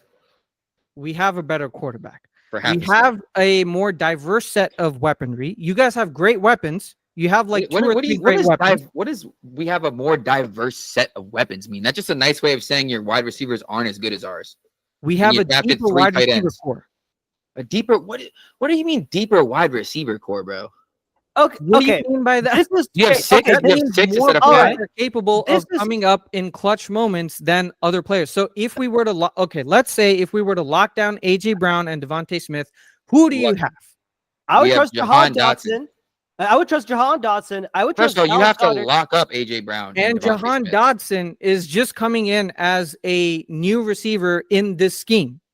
Oh, Everything and not only is going to that, be new, like you said. We can- So you guys are going to say that a new scheme is better than a scheme that has functioned for the past 5 years successfully as a top 10 offense. So you're saying you have depth because you have Malik Heath and Bo Melton. Have you seen Bo Melton? Have you seen Jahan Dotson? 11 touchdowns in 2 years? Okay. Jaden Reed had 11 touchdowns in his last year, in his rookie year. He had Jaden 11 Reed's a touchdowns. starter. Yeah. He's the number 3 receiver. Okay. Romeo behind Dobbs. Christian What did he Watson have? and Romeo Dobbs. Christian Watson injured. Okay. I concede that. Romeo Dobbs had 11 touchdowns in his career. There you go. Okay. AJ Brown and Devontae Smith. Like I that's know. the, you're I'm basing not all this saying on. I'm you're not basing all saying this AJ on. Brown and Devontae Smith are not better players than our wide receiver core. They are. They fundamentally are better receivers than every single receiver in our core. But we have a deeper wide receiver core, which enables us to produce more consistent gains. And we don't have to fear that our offense is going to be one-dimensional. That's what I fear from the Eagles. If the Eagles get into a rut where where Jalen Hurts is pressured, where where AJ Brown and Devontae Smith are not able to get open consistently, then have who Goddard do you and have Barkley. to succeed? Goddard, Barkley, Goddard, Dallas Goddard. He's no, old. Dallas Goddard, Saquon Barkley, maybe, But you can bring up Bo Melton. and Who's even not even a in top some cases- 65 receiver. wait, and hell, maybe even in some cases you pull out Kenny Gainwell, who's apparently like, I don't know, and Exactly. yes, I don't know. I'm gonna regret saying this. And hell, when in doubt, you can push away with an effing win with Jalen. Yeah, you also You have don't have Jalen Hurts as a Jason weapon. Kelce. Jason Kelsey was the best aspect of the tush push. No, The it amount of wasn't. It was leverage that Hurts. he created. It was Hurts with his squatting Nah, 600 bro. pounds. It was okay. If you look at the film analysis, if you go back and watch the film, Jason Kelsey with his initial push of getting low and using his leverage of getting the getting the defensive linemen and the nose tackles out of the way allowed for the tush push to succeed. Because The all you narrative needed changed were a every week couple with the of tush push. inches and a yard. Before it was, oh, Hurts is getting pushed by Dallas Goddard. He's getting pushed from behind. Then it was, oh, look, he's doing it because it's 600 pounds he can squat. Now it's, well, Jason Kelsey gets low. I never said anything about those first 2 points. I've always The maintained national that narrative. the push has been because of Jason Kelsey. If you don't have Jason Kelsey, your tush push will not succeed that much. Then how does Josh Allen, how is he able to do it? How is any other quarterback in the league or college able to do a tush push without Jason Kelsey? Not to the success that you guys had. But You they guys had can like do a it. 97% success. Yeah, rate, because we right? did it more times. We did Right, it the most you times. did it That's why we more were so times because successful. you knew that you had Jason Kelsey. No, we did it because we knew Jalen Hurts was good at it.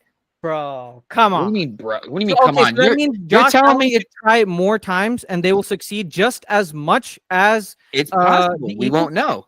We won't know, but I do know that Josh Allen does it, and he succeeded a lot at it. Okay, so so are you saying that Jason Kelsey was not an integral part of the tush push? Jason Kelsey is an integral part as a center, but he is not the sole purpose the tush push was successful. I'm saying the reason why you guys were successful at that rate more We than were other successful teams at that was rate because we did of it more Jason Kelsey. frequently. We did it more frequently. That's why our rate was You higher, knew because we you were had able to Jason do it more. Kelsey. We still That's there were still why. times where it didn't work. So Wait, how okay, so how can about this? you How about say this? that his How- leverage We've ability, tried it. his We've all-time tried it. ability. 2 years ago, when Gardner Minshew was trying it with Jason Kelsey, it wasn't working. Why is that? We had Jason Kelsey. He was such an integral part. How come Gardner Minshew couldn't do it, but they had Jason Kelsey on the field doing it? All right, then. So Jalen Hurts gives you that extra ability. exactly. The Jalen extra Hurts. ability. Who's the one getting the touchdown? Jalen Dude, Hurts. the extra ability. Oh my God. That means so that means every shovel pass is We because can of the still do quarterback? it. It doesn't matter who's at center. We can Every still do shovel. Oh my God. Okay, so that is something that we need to see during the season. That is something we need to see during it. the And season. you will. I And don't when you think see it, you're any going to of us remember are this going to conversation and consider go, So in let's your back of your head, you're going to go, Jason Kelsey was the one who did it. I don't think we're going to concede our points, so let's just move forward.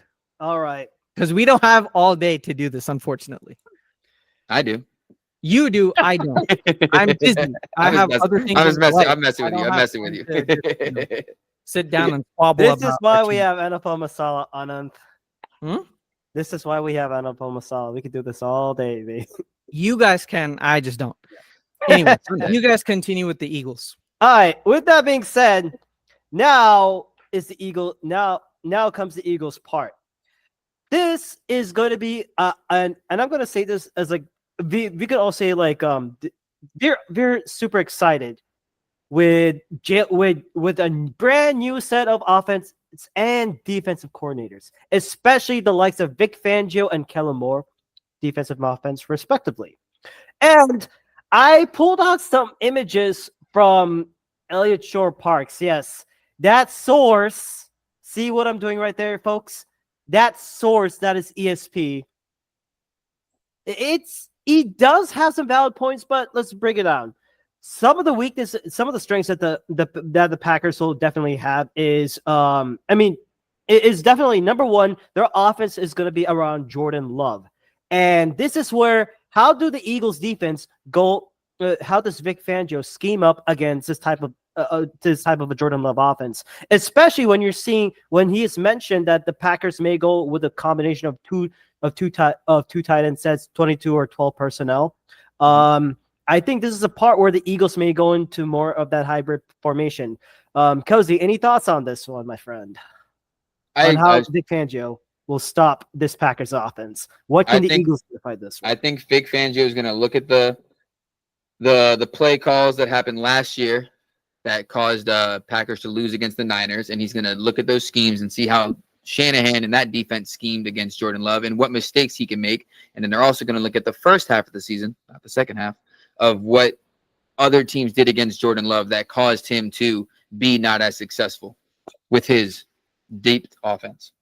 Right. And I think and a couple of things that we also needed to know, like if you wanted to go like the quick stat route, I mean, the Packers, they were 9th in points per drive, 22nd in points per drive allowed, won 6 to 8 games in the regular season. But if I'm the defense, my number one priority would be to stop the run game, because no offense, Josh Jacobs is a hell of an upgrade over AJ Dillon and who else? Aaron Jones. Yeah, Aaron Jones. Yeah, and if we wanted to talk, and especially with that run game, like if the Eagles are able to contain the run game, maybe I think like this is where the dual roles of Jordan Davis and Jalen Carter, they have to stop the run. That is that would be one target to focus on, and yes, you're going to be without Fletcher Cox and Hassan Reddick, and I would see a lot more snaps from Josh Sweat and Bryce Huff at the edges. And I think there would be times that we could see Jeremiah Trotter Jr. get early in other than outside of special teams.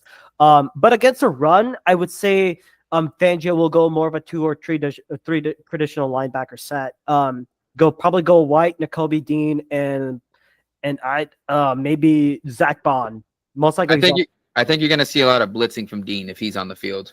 I don't want to say a lot, but they're going to send Dean in for the blitz if he's on the field. Dean's good at blitzing. Okay.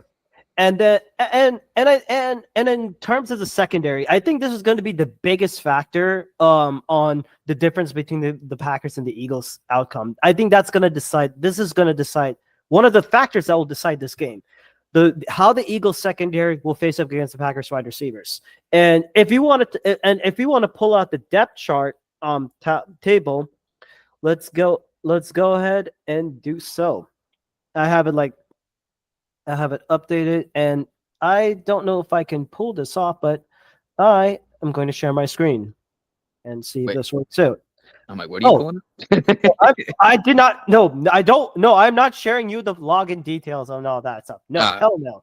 I'm basically going to show the Packers depth charts on Packers depth chart and how best can the Eagles manage with their secondary. So if you look at Christian Watson, their number 1 wide receiver, I would say mainly Darius Slade. He's going to be shadowing Christian Watson. Then Romeo Doubs and Jaden Reed. This is where I have to see. I think this all depends upon the matchups that the Eagles get to take a look at. Because if you're going two wide receivers like Jordan, let's say a combination of Christian Watson and Romeo Doubs, the one who's guarding Romeo Doubs will be either Isaiah Rodgers, because Isaiah Rodgers, he's taking the RB2 spot, the corner 2, and then Jaden Reed, if he's coming in on slot, this is where we could be seeing Quinyon Mitchell come in. Yeah, Quinyon will be on Jaden. Slay will be on Watson. Right, and then talking all that talk about the tight ends, Luke Musgrave and Tucker Kraft. This is where I think the Eagles will go fit more into that hybrid role where they go 4-2-5, or I think they go more of that nickel or dime set, in which yes, you and I could imagine a scenario in which you got Sweat and Huff as your edges. Interiors are going to be Davis and Carter, because you got to pair up your Georgia boys together. Mm-hmm. Then you go 2 linebacker sets, mainly Devin White and Zach Bond. Zach Bond, he does play a little bit more the interior side. Devin White, he'll probably be more of that QB spy. I don't know if that would be like the correct position for him. No, I wouldn't say him and Bond. Like I said, I think Dean gets the start. So I think Dean gets the start, and Bond will come in for depth. Yeah, so it'll be Devin White and Nakobe Dean then, mm-hmm. and then your corner, and then of course like sticking with Darius Slay, Isaiah Rodgers. Then Quinyon coming in from a slot. Keely Ringo will take some snaps from Rodgers in case, just for like depth wise. And then your safeties, I would see Chauncey Gardner-Johnson and Reed Blankenship. Or there will be cases in which Avonte Maddox might be featured. If he drops out, if Vic Fangio wants to play like a three safety look, and then have Maddox come in as like a bit of a slot corner role. But then something like the old Patriots amoeba defense that Bill Belichick used to have, where it was like 5 DBs on the field, and they were like they all kind of just moved like together. Right. And again, like it's good. It will be like a table. It'll be like a tale of matchups. But I do have. And of course, this is going to be honestly, it's going to be a big test for this young secondary squad, especially with with like Rodgers coming back after a year after gambling. After that gambling ban, kids, don't do that. If it's gonna get you into trouble, just play smart. And still hilarious, still fucking very hilarious that the NFL just takes that serious. But like anything else, they're like, nah, that's fine. Yeah, versus domestic violence, that just gets like a 4-game. Rasheed Rice, or Rasheed Rice. Yeah, or Rasheed Rice. Yeah, Rasheed because Rice. they know they want the Chiefs to win. That's why. 100%. Yeah. It's a conspiracy, everyone. All right, and And I mean, like, and Cozy, you could expect some people like Jalex Hunt to come in like mainly on special teams, but I would be very shocked to see if he comes in early, like just for like 1 or 2 snaps, like just to like say, all right, do your thing, wreck shit up. But I honestly, but then again, like I would keep a very close eye on the Packers, on that Packers offensive line because it's underrated. But having, I mean, like Jordan Morgan, he's kind of questionable at the moment, but do not let injury reports deceive you, ladies and gentlemen. They will still come out as healthy and they will play tough. If Josh Jacobs is allowed to run the ball and take it all over, it is going to be a long day for the Eagles. You have to control the run game, and if they're able to do that, and not only that, the edges have to get to the quarterback. I stress have to. And if Vic Fangio dials a successful blitz, I'd like to see that more option. Now for the Eagles offense, how do they come up against the Packers? So Anant, you were mentioning that the Packers will mainly go on a 4-2-5 base. I think that's what's going to happen. I'm not sure. It's a completely new defensive coordinator. So what we think is going to happen based on the preseason is a lot of man coverage. Okay. A lot of cover 1, single high safety with a little mix of cover 2. But it's going to be mostly man coverage. All right. So for those that are listening out, and for those new listeners of NFL Masala, if you don't know what we're talking about, and if you're speaking in tongues and riddles, let's break it down for a little bit. When we talk about two-man safeties, we're saying two safeties at the very back. They're in their little realm which is a zone, and then you have one of y'all just correct me if I'm. Please, because I might be just speaking straight out of my ass on this one. Because if you're going cover 2, you have 2 safeties playing zone, and then you're having your 2 defensive backs or your 2 outside corners. They play a little bit of man or that zone or that particular area or zone that they're shadowing or they're in guard of. Am I saying this right? But sorry, I was responding to the other group chat.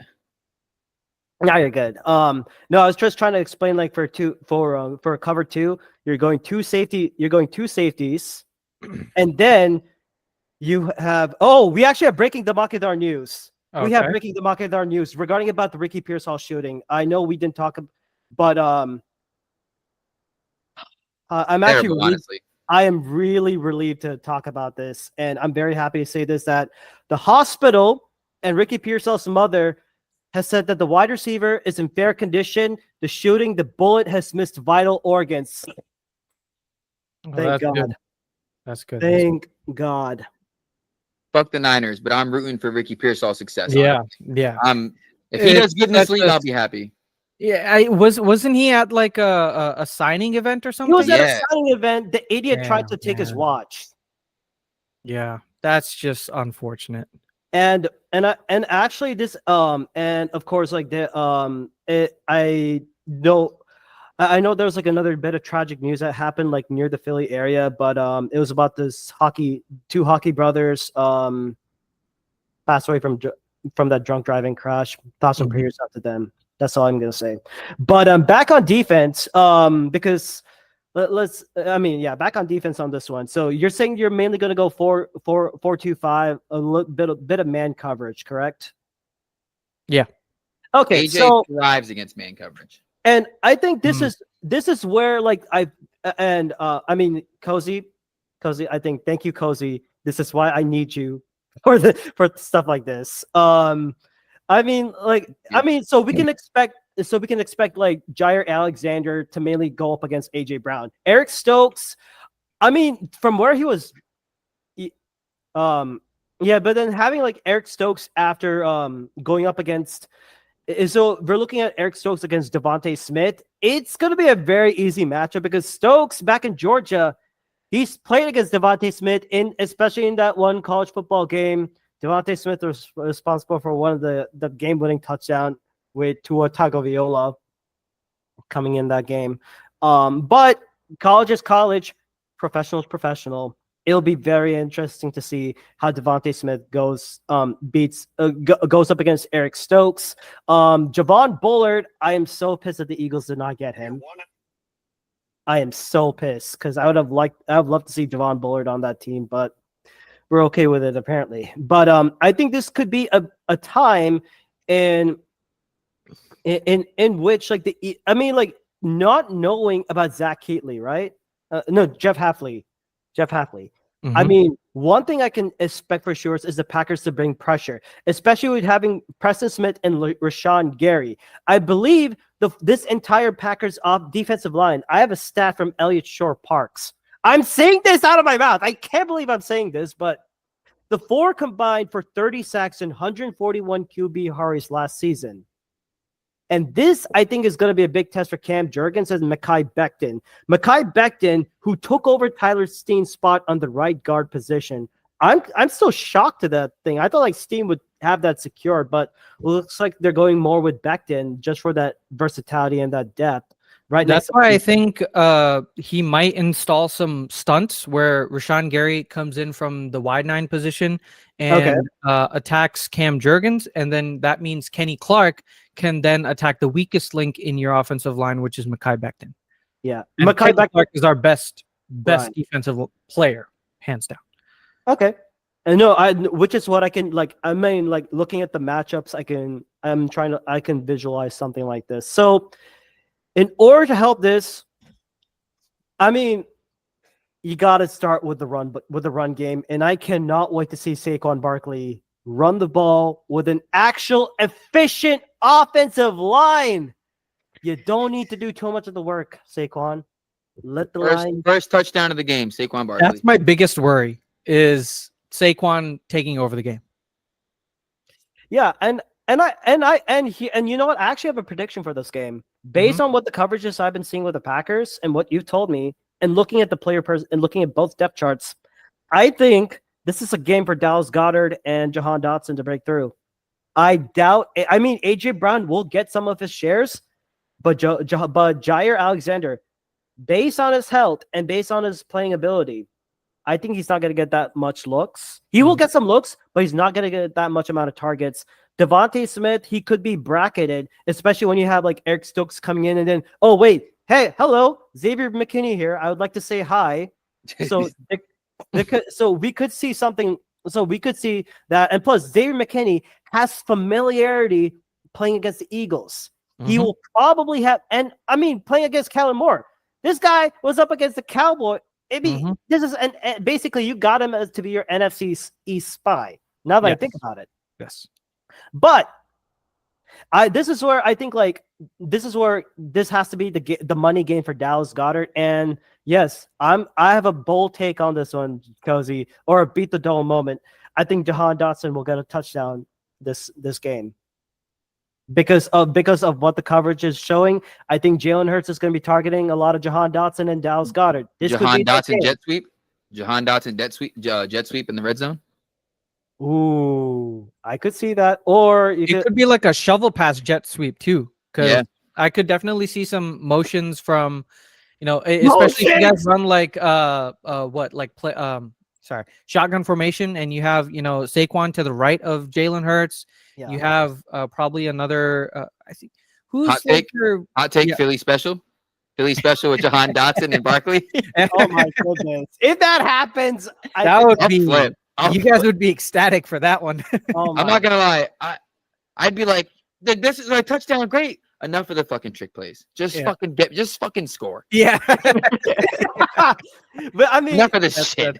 Yeah. We did it. I don't want no more for the rest of the season. No more Philly specials. I'm done. Yeah. And like what I can also and plus when you're talking about motion, last year with the Chargers, the Chargers are 8th ranked in pre-snap motion with 25.9%. Eagles were dead last. Yeah. And offense. I think that we could see looks in which Jalen Hurts can be like, oh, am I going to be under center or am I going to be in shotgun? And we can finally work with 2 tight end sets. Cozy, am I dreaming? 2 tight end sets? Can we Brother, you're forgetting about Johnny Wilson. Oh! 7'2". The 1.5 tight end. Does he play tight end for you guys or wide receiver? No, he's a wide receiver. They talked about it. They were like, are you going to make him a tight end? And Nick Sirianni was like, no, he's a wide receiver. But like, all right, bro. We're using him like a tight end in the red zone. He's just going to be like Julio Jones. He's probably going to be like a slot slot tight end look, like kind of how Mike Gesicki played when he was in his prime for the Dolphins. So that's what I was gonna say. You said the hot take, Jahan Dotson touchdown. My hot take was Johnny Wilson touchdown. Oh, okay. Okay. Like a little back shoulder corner end zone. I could definitely see Not that. back shoulder. Just a fucking jump ball. Just fucking. Yeah. And- Unfortunately, we have no player to defend against a 7-foot wide receiver. Maybe Xavier McKinney, or maybe like you have like a tipped pass or something like that. But Yeah. The weirdest things can happen in the NFL. That can be for sure. But I think it's gonna be.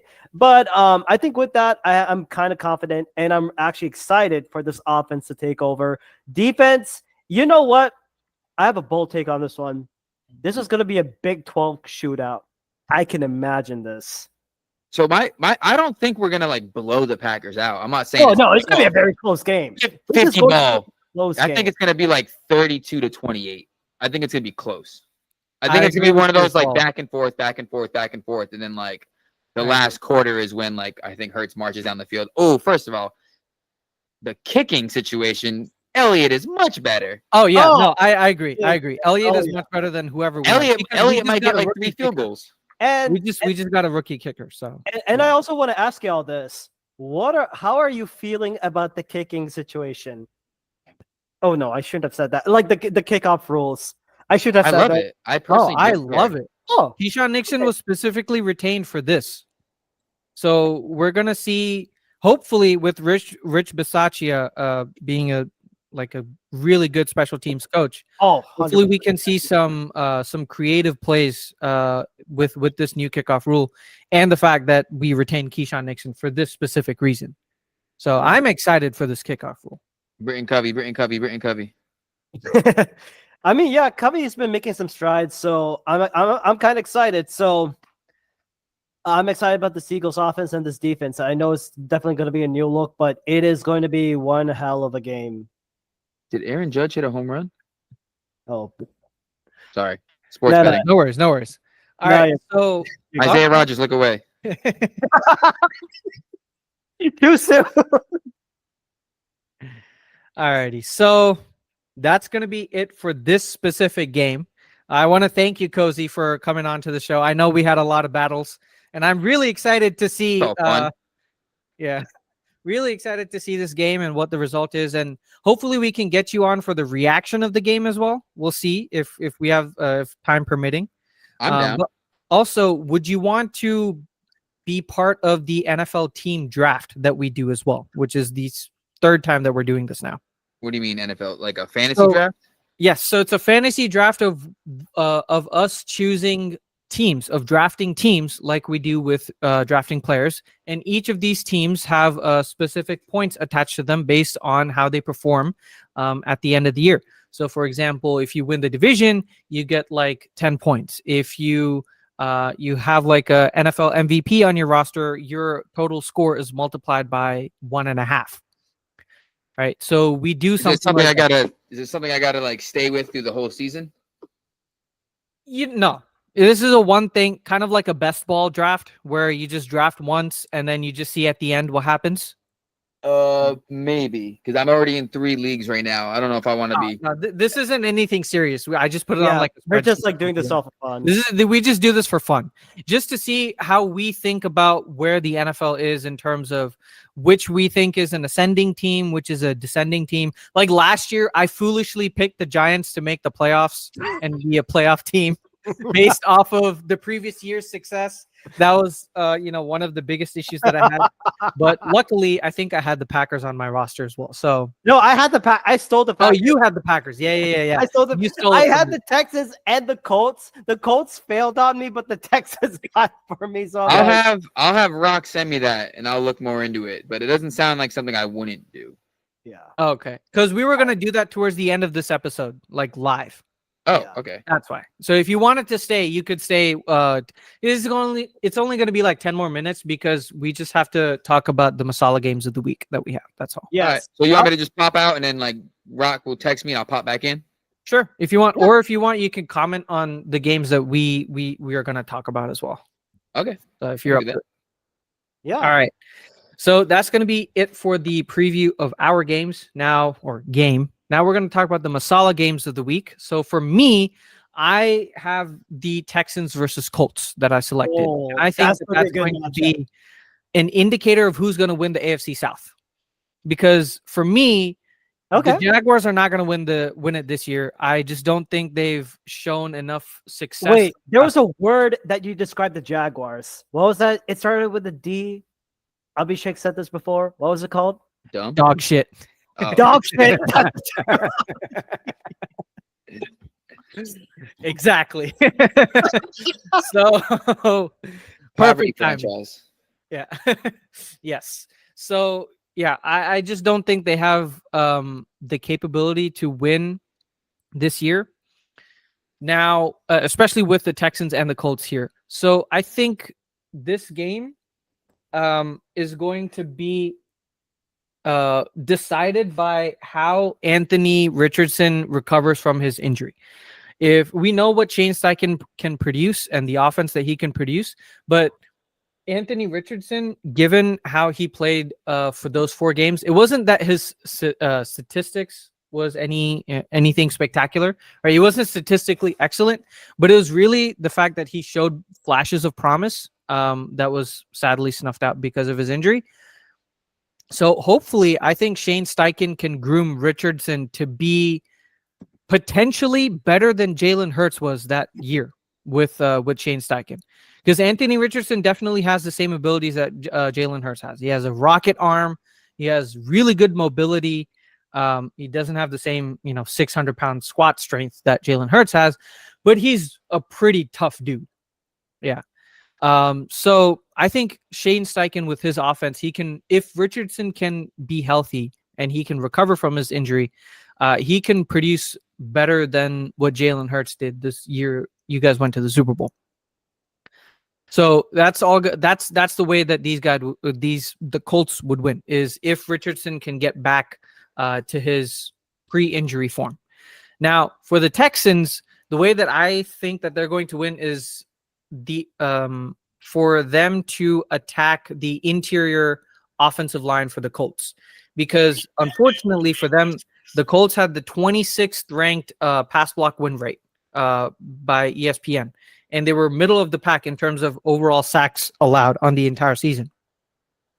So if the Texans, especially with their newly upgraded defensive line, if they can force a lot of turnovers and force Richardson to remain in the pocket and not have him go outside of the pocket and make plays with his legs, then they could definitely win this game because you wouldn't have a shootout at that point, right? You would just have I have no doubt that the Texans offense is going to produce against this Colts defense. We've seen them be a very productive offense at the end of the last year, and especially with Bobby Slowick, who's also like a top 10 offensive coordinator. Yeah, and also wanted to add that point. The fact that Bobby Slowick is returning for another year with the Texans, that was a huge move. And I'm sorry, man. I have a spoiler note. Mm-hmm. I think CJ Stroud throws over 350 yards this game.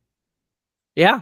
350, 3 touchdowns, calling it. No, that's definitely possible. This Colts defense was not successful, especially in their secondary.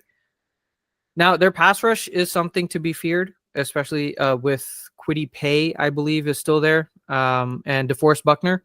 But what they lacked at was actually their run defense. They were 22nd in adjusted line yards, which measures the effectiveness that the defensive line specifically had against the run. So that's something that the Texans can immediately attack. So given this, I think the Texans still win because they have a more proven roster, and we still have a big question mark, and that is Anthony Richardson. But if Anthony Richardson can come back healthy and play to the expectation that we have him, that we want him to play at, this could be, the AFC South that's fought between these two teams, and it would be a very exciting matchup to see for like the next 5 years. But until we see what Anthony Richardson is capable of, I think the Texans win, and they win like 30-24. First of all, I want to join in and just say, my hot take for the season is I think the Texans defense will be a top 5 defense. Oh yeah. Oh, Yeah. I don't there's think- no doubt about that. I do not think Richardson does well this game. I think he has maybe like 190 passing yards. Whoa. Okay. I do not think he does good. I think he comes back from that. I think he has a good career coming back from the injury. I just think this is a tough first Not game this- to come back from. Yeah. He's Especially- gonna have he might have like 100 rushing yards, Mm. but it's gonna look like a Lamar game. Like he's gonna have like 180 passing and like Mhm. 102 rushing, because that defense, they've upgraded. I talk about the Eagles defense upgrading. The Texans defense have upgraded. Oh yeah. Oh, They had great special teams players. The linebackers were good. They got better. Their defensive line was good. They got better. I think the Texans are going to be nasty, and I think it's going to be tough for Richardson to really start the season off strong with that against that defense, especially with The the fact that rivalry. they just got Daniil Hunter to pair against Listen, to pair man. against and Will Will Anderson Will Jr. Anderson, who yeah. and you want to know what's even more shocking? Not only grabbing Derek Stingley Jr., I Mhm. think that shocked me off, but also getting Kamari Lassiter to pay off at the other side. Are you Bro. effing kidding me? Top 5. I've drafted them in all my fantasy leagues. Or every time I could. Every time I tried, they were there. I'm like, picking them. The last one I was in, And they Jalen snagged me. Petrie. I was gonna And say Petrie. underrated player for them, Jalen Petrie. Bro. I think at the end of this year he could be a top 15 safety. Oh, I'm not dude, gonna argue no, that. you know what? I'm not gonna argue that. Yeah, I think he'll do better than top 10 on Okay. All right. What is your game? my game is the very first game, Chiefs versus Ravens. That is right. I want to fair. say That's fair. good job, NFL marketing and schedule team, for deciding to place the rematch and, spoiler note, a potential AFC championship game preview as the first game of the regular week. Yeah. And I'm looking at this on both sides. Ravens defense versus Chiefs offense, Ravens offense versus Chiefs defense. Let's start with how the Ravens defense pairs up against the Chiefs offense. A couple of things I looked into it is that the Ravens, they did make some, I think, like as I discussed in the AFC North preview, the Ravens made a considerable amount of changes, especially when in their way of drafting and getting players.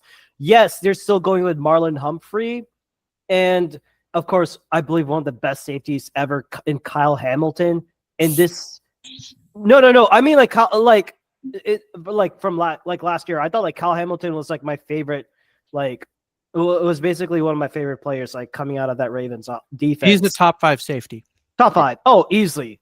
No. And I mean, like, and yes, you managed to get I think like you managed to grabbing Eddie Jackson from the Bears for like a small 1-year deal. Oh, and not only that, let's go ahead and grab freaking Nate Wiggins. Are you kidding me? And not only that, you getting TJ I think they literally drafted the way they did in order to find a way to beat the Chiefs. I honestly think that they did. It's a conspiracy, man. Like, while you're going, like, go through the draft picks that the Ravens took and tell me otherwise that they drafted just for the sake of being the Chiefs. So did the Chiefs, man. Yeah. Like, they got better on defense. Excuse me. Oh yeah. I think the Ravens got worse. Oh. They lost Patrick Queen and their defensive coordinator changed. I think the Ravens take a step back this year. Yeah, I mean they did promote their linebacker coach Jack Orr, who's responsible for like Patrick Queen and Roquan Smith's like all-star, like, and then they got rid of Patrick Queen. Yeah, I never got that part. And then I and did now not get that either. yeah, but then again, it's like, and I think like the biggest matchup is going to be who the hell are you going to be using to guard Travis Kelce? Please tell me. Varun, can you tell me guy. who will guard Travis Kelce? That guy. Cozy. Who? That one guy. Cal Hamilton? Maybe the two guys. Yeah, possibly. Exactly. Is that like a linebacker and Kyle Hamilton? It's basically you pick your own poison. And I'm still pissed at the Bills. I am looking at you, Bills fans, for dropping Xavier Worthy to the freaking Chiefs. Are you kidding me? So you're gonna realize. So you're literally gonna you're confident that Nate Wiggins is gonna go up against Xavier Worthy. Are you serious about this? Varun, like, what can you add about this one? Do you think that can happen? Nate Wiggins trying to, I'm emphasizing the word trying to bracket or trail with Xavier Worthy. I don't know what the Bills are doing, bro. You can't give your biggest rival Xavier Worthy. It was I still don't understand. It makes no effing sense. Worthy would have been a perfect fit with Josh Allen too. Yeah, it would have. I like Keon Coleman. Keon Coleman. I mean, him coming in as like a late round pick, like the Chiefs having him. I projected the Chiefs somewhere to go there, but to land Xavier effing Worthy, good lord, still pisses me off. It's all rigged. And of course, like, but the one thing also that we have to look at the Ravens, they did lose a couple of their big players, like Jadeveon Clowney and Jadeveon Clowney coming in from the edge. How are you going to stop that Chiefs running attack? Like, 1 second, I am going to try and pull up the. I'm going to try and check out the Chiefs depth chart. Ooh, 1 second. They got Leo Chanel. They don't have L'Jarius Sneed anymore. Yeah. No. Okay. Yeah. I mean, like that's on the Chiefs. That's on the Chiefs defensive side. But the Chiefs offense, yes, Marquise Hollywood Brown. He's bit of an injury update. He's not going to be available to. Hollywood Brown's not going to be available to play. So you're going to be banking on Xavier Worthy, Rashee Rice, Justin Watson, Sky Moore, and Travis Kelce. And oh yeah, Isaiah Pacheco. We completely forgot Isaiah Pacheco. If the Chiefs are able to build up that run game, I don't know how well the Ravens can stop. The Ravens defense can stop. I mean, you're going to roll in. You're going to expect Justin Madubuike to have another productive year like he did last year. Are you really confident in Trenton Simpson, Kyle Van Noy, and Roquan Smith? I highly doubt that this 3-4 defense for the Ravens is going to fully work. I have a lot of doubts going to it. But when there's despair, there's a bit of hope. And that hope, I pray to the gods, is that Ravens offense. The Ravens did upgrade by getting Derrick Henry. And I honestly think this takes a lot of the burden away from Lamar Jackson completely. It should. No, it will. It should. I mean, it should. Right. It should. It should. And we hope it does. I mean, we're not asking you to do too much, Ravens. They have, like, I would say they have the best running back core in the entire league. Justice With Hill, Lamar Jackson, yeah, Keaton Mitchell, and Derrick Henry. I mean, I wouldn't. I'm not putting Keaton Mitchell in. But I would say he's part of the core. Like, he's like the third running back for a reason. But that depth is, two of the best running backs in Lamar Jackson. Yes, you can consider him as one of the best running backs in the past 5 years. Obviously, yeah. He's a quarterback, but I get what you're saying. But yeah. But I'm not one of those people who say he's not a quarterback. Yeah. Yeah, but I think like quarterback. Yeah, but if I'm the Ravens offense, just run the damn ball all over the Chiefs. This Chiefs defense has in the regular season they've allowed 113.2 rushing yards per game, and the best type of defense is clock control have those long, consistent drives. Yes, Derrick Henry does ease off that burden, but Lamar Jackson, you have to be a better playmaker. You don't throw it to triple coverage. And Zay Flowers, catch the ball, man. Don't fumble it at the end zone like you did in the AFC Championship game. But honestly, I kind of have folks. I kind of have doubts on this Ravens offensive side, other than Derrick Henry. Rashad Bateman, wide receiver 2 at best. Nelson Aguilar, the ghost of Nelson Aguilar is still there. Zay Flowers is generally he's proven to be your number 1 wide receiver, and then you're going tight end Mark Andrews. I still don't think that's enough to beat a diverse team like the Chiefs. I don't think that's it. That's it. Do you agree with me on this? I don't think the Ravens are beating the Chiefs. Yeah, I mean, They won't as long as Patrick Mahomes is the quarterback for the Chiefs. Yeah, and Andy Reid is a play caller. And I mean, yes, L'Jarius Sneed may have been off, but you got an emerging corner like Trent McDuffie, and yes, Joshua Williamson and Nazir Johnson. That's going to be guys to keep an eye out. But Justin Reed, Brian Cook, and don't forget Jaden Hicks, who they drafted late round from Washington State. I thought that was a great, solid pickup for them. And I wanted him so bad. He's such a good, strong safety, thumper. I mean, as much as I'm excited about this Ravens team, looking at the depth charts is making me more depressed. Yeah. This Ravens team, this Ravens offensive depth chart against the Chiefs defense has made me more depressed than ever, folks. I don't know how you stop this. I mean, you better pray that Derrick Henry runs for you have to have Derrick Henry running over 100 rushing yards in this game to win against the Chiefs. But I highly doubt the Chiefs will allow you to do that because Steve Spagnuolo, he's going to bring up some stunts. And or as I like to frame, dark voodoo shit, bro. That's what's going to happen with Steve Spagnuolo. He's going to dust up some play that he hadn't used in the Super Bowl. And he's going to use it up against the Ravens. I have a gut feeling it's going to happen. And unfortunately, I have the Chiefs winning this, thus enforcing the dark years of Patrick Mahomes and Andy Reid all over us. The Chiefs are going to win 34-20 at best. No. The Chiefs win as well. Yeah. But I have a little bit more hope in the Ravens defense because I think Zach Orr is now their defensive coordinator, right? If I'm not wrong. Yeah, that's correct. Yes. The linebacker coach who got promoted. Yeah.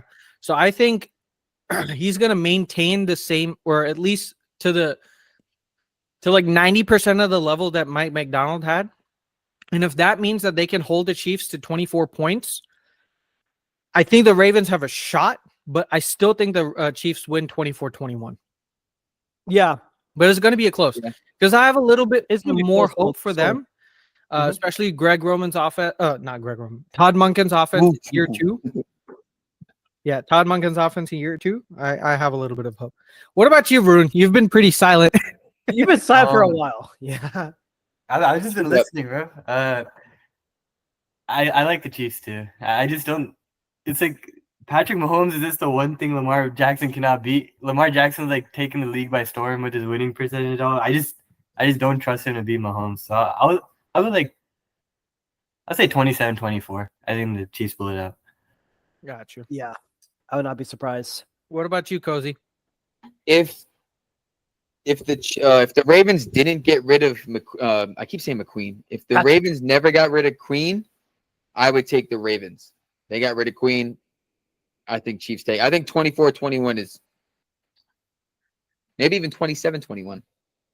Yeah. That last minute Kelsey touchdown randomly where you're like, all right, bro. Yeah. All right. Yeah. Just Travis Kelce and Mahomes getting back to their playoff bag. Derrick Henry touchdown parlay, Travis Kelce touchdown parlay, Isaiah Pacheco touchdown parlay. All right, let me write this down. Zach Check is making those bets right now. Oh, and we actually have more good news from Ricky Pearsall. He is out of the hospital. Nice. When did he get shot by the same guy Trump did? Oh God! How you get shot? No, respectfully, how you get shot in the chest and you're out within 24 hours? And missing all vital organs. That's what I'm saying. The guy was like, No, this was a 17-year-old kid. "That's why." Yeah. Anywho, Anyways. Not to get political. I just wanted to make the Yeah. No. Yeah. You're right. You're right. makes sense, yeah. But But- thank God he's fucking not injured like Yeah. heavily. Obviously, I don't think he's gonna start the season, but Oh, No, he has to recover from a But- gunshot wound. IR. thank God he's good though. yeah. When he comes out of the tunnel, they better play Many Men by 50 Cent. Brian Johnson. Like Oh Brian my Robinson. You gotta. You have to, bro. You can't not that do has it. to be the yeah. It's I the mean, song. It's the song for coming back from getting shot. Like you have to play it. If they don't play it, I'm rooting for Ricky's success. If they don't play it and have him run up the tunnel dolo, I'm no longer rooting for his success. Wait, you live in the West Coast, right? Cozy? Brother, I live in Florida. Ah. Oh, Okay. Never mind then. yeah. Alrighty. Okay, so that's going to be it for the season preview, but we are going to actually finish off with the annual NFL Masala Team Draft. And unlike last year, unlike last year, we don't have 6 people that we did last year. We just have the 4 of us here, me, Rakshak, Varun, and now Cozy, who's going to be our 4th team. So what we're going to do is we're going to do a random number assignment between us 4, and then we're going to get started with our team draft. So we're going to have 8 teams now per person. Yes. So that's going to be exciting. So let me just set up the table here. Set it up. I'm watching card breaking videos while I wait. I'm a card collector, so Okay. and while we're doing while you're getting the setup on it, so Cozy, where can we find the channel, the Swoop Boys Podcast? so you can find us on YouTube at Swoop Boys ENT. You can find us on Instagram at Swoop Boys Pod. You can find me on Twitter at Swoop Boys. Or you can find me personally on Twitter at Lowkey Cozy and on Instagram at Cozy Bryant. Gotcha. Like Kobe Bryant, but spelled Cozy, C-O-Z-Y. Let's go. So everybody give him a shout out. Give the Swoop Boys a shout out, and also thank you guys for coming on. So before we get to the end, let's do the team draft. I have the random number generator set up here. Rakshak, let's go oldest to youngest at this point then? Oh, yeah. Wait, how old are you? I'm 25. Rock, how old are you? I'm 32. I'm 32. Eh, You thought I was young. yeah. You look young. You look like, Black my don't age. crack, baby. 25. I'm not alone. Wait. Well, Rock. When's your birthday? February 11th, 92. All right, you got me beat. September 21st. Oh my Wait. God, are you kidding me? Wait. Yeah. September 21st, 91. I'm the oldest. I get to pick. Okay. Oh, so okay. So Oh yeah. I probably should have had you go first. I'm like, what do you're I do now? second now. Oh yeah. Okay. So what number do you want?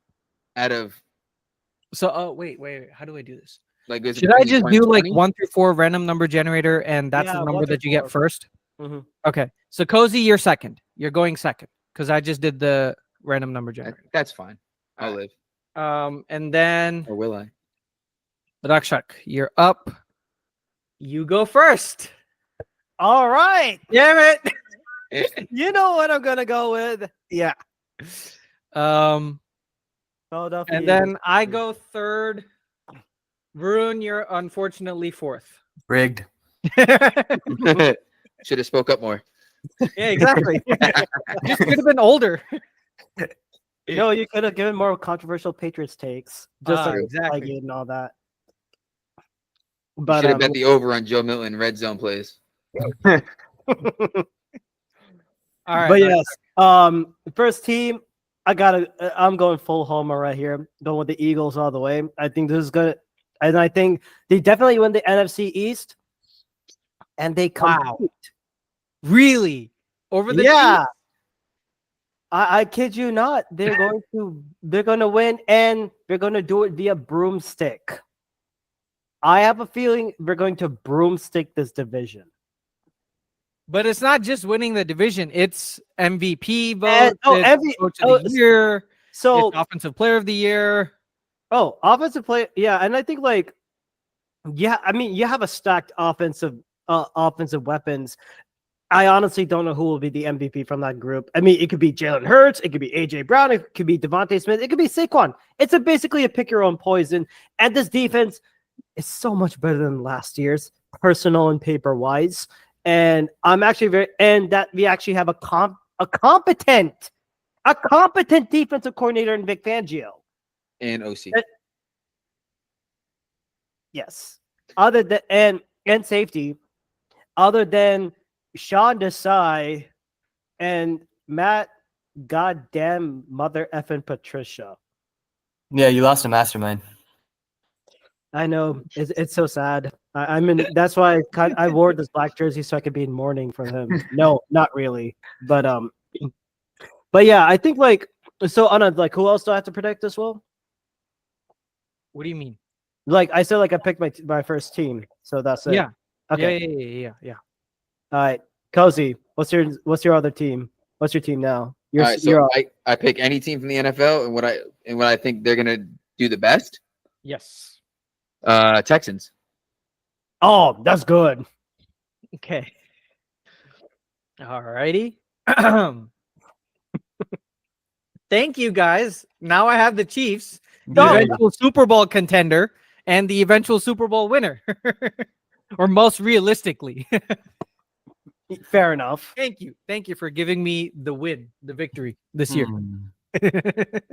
Rude. I'll go with the Bengals.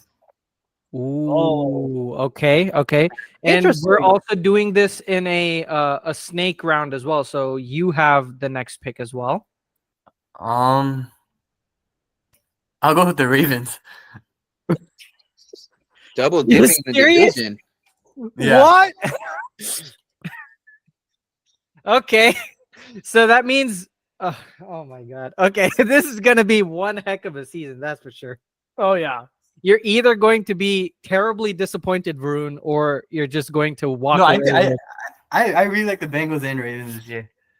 Ravens easily, but the Bengals, it all depends upon Joe Burrow being healthy. Yeah. And if they can pay But if Jamar he- Chase but if he early. hits out And the if they sign Jamar Chase. Yes. Yeah. Alrighty. Well, I'm taking the Packers then. Cozy, you're not gonna like it, but I think they're gonna go to the Super Bowl. I don't care if it's homerism, but I think they go to the Super Bowl. So now it's your turn. My turn. Yeah. Well, I just wanted to say I think the Super Bowl is going to be Eagles Texans. Eagles win. So my second team, All right. I'm going Dolphins. Oh, I think Dolphins win the division. Okay. Varun, That anything to say? That was my pick last year, Dolphins. But I'm never picking Tua turn the ball over, bro. I'm done with it. no, no, yeah, turn the ball over. No, Exactly.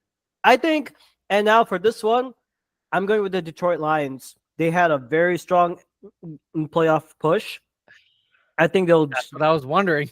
they'll still get Then the better. Lions, and now it's your turn again. It's a snake. Mm-hmm. I am going to hate myself completely for this. Before you say it, I know you're going to say it. Blech. Okay.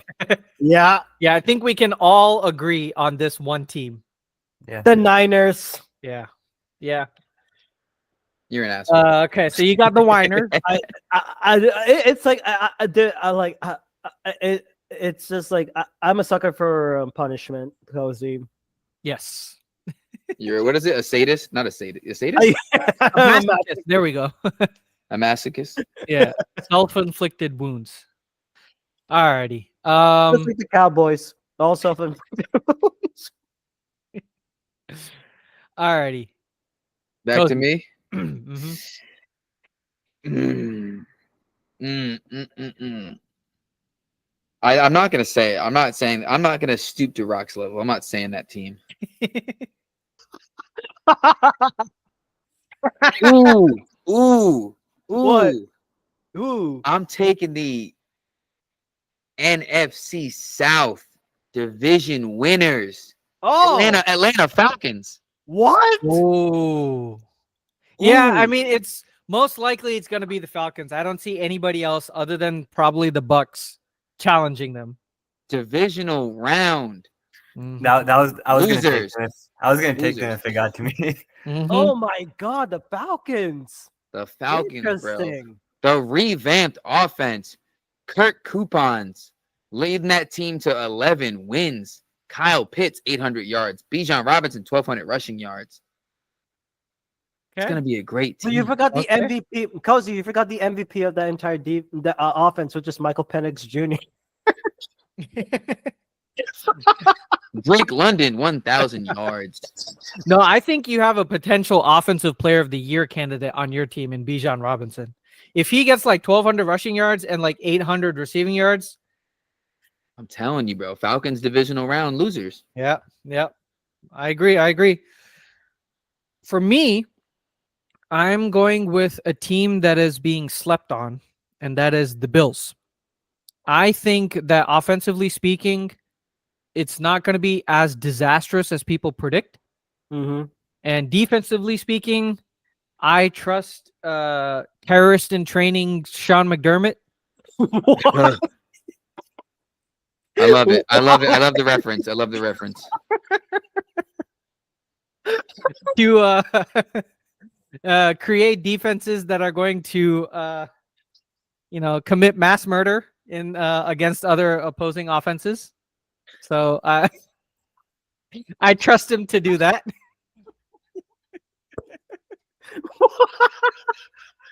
I don't think Rock saw the reference video of him. No, I saw the. Okay. Varun, you're suspiciously quiet. Oh my God. He's gonna get fired after this year, bro. He's gone. Where were your whereabouts that night? Oh, I was 1 year No, old. Rune. Talking to Rune.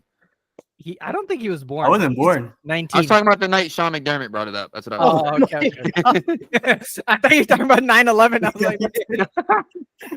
like, What? I'm like, why would you think I was talking? I'm suspicious. My God. So do you guys want window or aisle on your first class trip to hell? I want to see the view, bro. I want the pilot's cockpit. You're like, ooh, flames. Ooh, is that a building? Too soon? Too soon? We're approaching too soon right now. Double flight jokes. Sorry, I had to do it. My ribs. My ribs. All right, Varun, your turn. Wait, do I get 2 picks? Yeah, it's Snake. So you Okay. and Blackjack get 2 picks. I'll go with the Rams. Oh, you Oh, bitch. okay. That's a good. I'm high on the Rams. Like That if was my Stafford's sneaky healthy- pick. That was my sneaky If pick. Stafford's healthy, like Sean McVay, Stafford, I trust that duo almost as much as or not.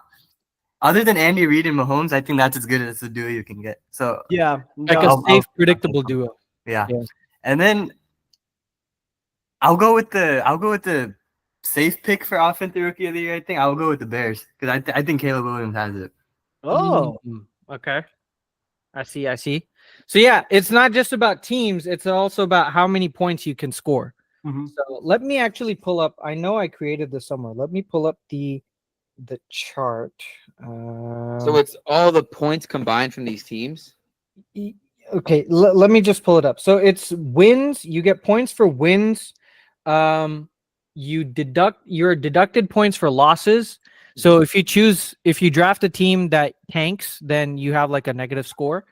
You get points for division wins, playoff game wins. Like each successive playoff game victory gets you more points. You get a victory for Super Bowl win, and those are all like additional points. Then the multipliers are MVP, Coach of the Year, Offensive, basically all the NFL honors except Yeah. for Walter Payton Man of the Year.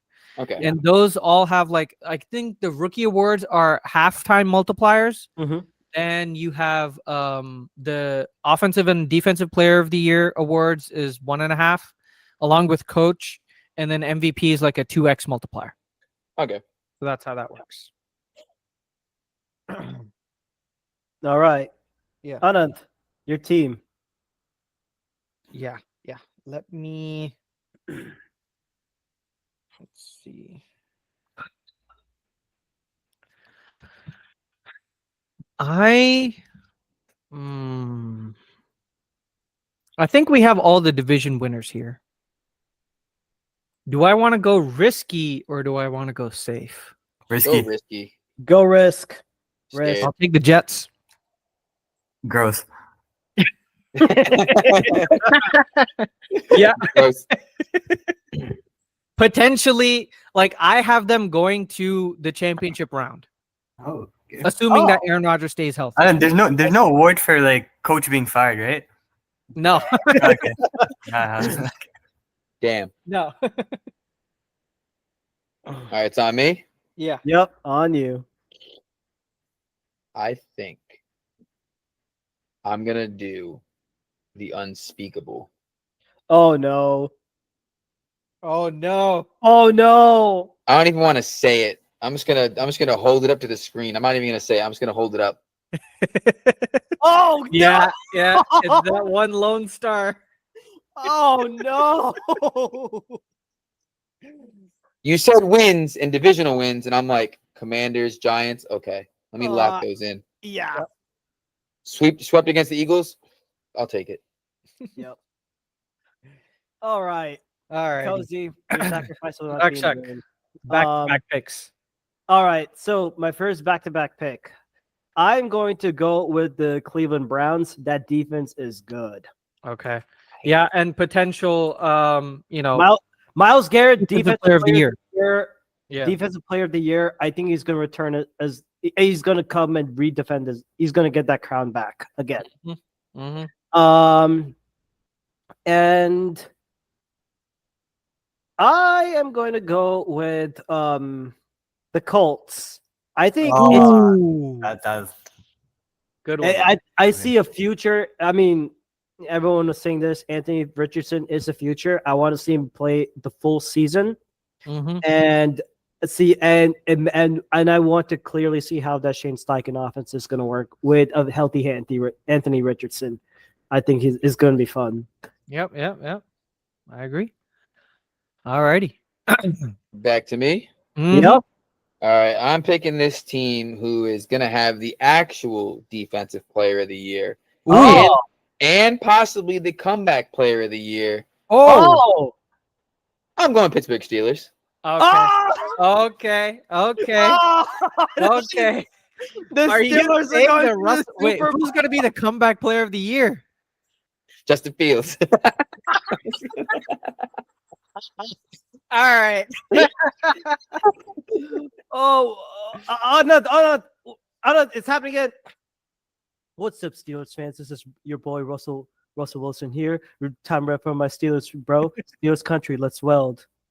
Yeah. See, Well- I don't think Russell Wilson's gonna give Justin Fields any sort of No, because you know why? Because my snaps are gonna be unlimited. Oh yeah. Expecting it. Unlimited. Ooh, Unlimited. yo, his Subway commercial shit is so funny to me. Ooh, that is scary. He's such a fraud. Bro, I love Russell Wilson. I don't care what anyone says. He's definitely a cornball, but you need cornballs in the world sometimes, you know? He's so funny though. Like the whole video of him when he's sitting there eating and he's like, "Oh, that was scary." Like, bro, what the fuck is your problem? It's like he's trying to pretend to be human. I know. It's worse than Mark Zuckerberg. Oh yeah. Oh yeah. Hi. I also love doing things like you do. I'm Mark Zuckerberg. I'm not a robot. The way I that also enjoy human food. yeah. What? What do you mean by that? Rune, you were saying something? Oh no, I was just laughing. He was saying I have a great team. Thank you, Oh yeah, that too. Rick. Hey, Anand, pick your team. What's up? Alrighty. I'm gonna take the Seahawks. You're In that- taking the 3 chickens? Yes. Yes. because Yeah. I think they have the potential to be a wild card winner. Okay. Listen, if the Seahawks had a better quarterback, they would be running that division. Yeah, Yeah. especially with Mike wait. McDonald. Great defense, great offensive weapons. It's a shame that they're just like, Geno Smith can do it. No, we can't, bro. You should have sold the farm and tried to get Justin Herbert. And they lost Shane Waldron. Mm. They got the running backs, they got the corners, they got the linebacker, they got the defensive line, they got Metcalf, they got Lockett, they got Jackson Smith. Come on. Crazy. They even got a young tight end, Colby Parkinson. Yeah. Yeah. And Noah Fant. Yeah, and Noah Fant. Yeah, Crazy. and I think they're going to be good enough under Mike McDonald that they're not going to have. They're probably going to have like a 10-win season, which is good enough for 20 Good points. for a wild card. Yeah. Yeah. And then definitely at least winning a wild card game. Like if they can beat the Cowboys. Like let's say, the Eagles win and then they have to face the Cowboys in the wild card game, they'll beat the Cowboys. Hands down. So, yeah, Rune, back to back. So these are my final two teams, right? No, you still have two more. Yeah, but after these picks.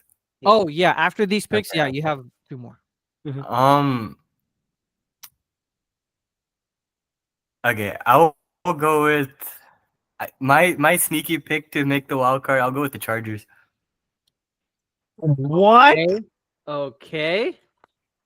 Yeah, And then I can see that. It's a bold strategy, Cotton. Interesting. See if it pays off. I'm a big Herbert fan. I think once you get him a good coach, and then don't rely on him to do everything and be Superman. Get him Greg Roman, get the rushing. I think they're gonna be a well balanced team. Yeah, the only problem is they just don't have the personnel. Like they might have the coaches, they just don't have the personnel. So, but yeah, sneaky. Well, at this point, it's the sneaky wild card team, anyways, that you're looking at. I trust Harbaugh though. Yeah. And then, this is okay. I got a team. I don't think they'll win the division, but they can at least compete for it. I'll go with the Bucks. Okay, that's a good selection. I got a team. Oh man. I see you scheming, Cozy. I'm not just scheming. I'm plotting. Okay, Oh, all right, man. all right. Conniving Let's see if even. I can break up your scheme right now. So we have Bills, Jets, Dolphins. Pats are not good. Oh, they have Say your team so I can pick my team. I'm thinking. My hands are getting sweaty from rubbing them so much. So much plotting and scheming. I'm gonna take the Raiders. Oh, I'm gonna take the Raiders because I think Max Crosby has the potential to be DPOY.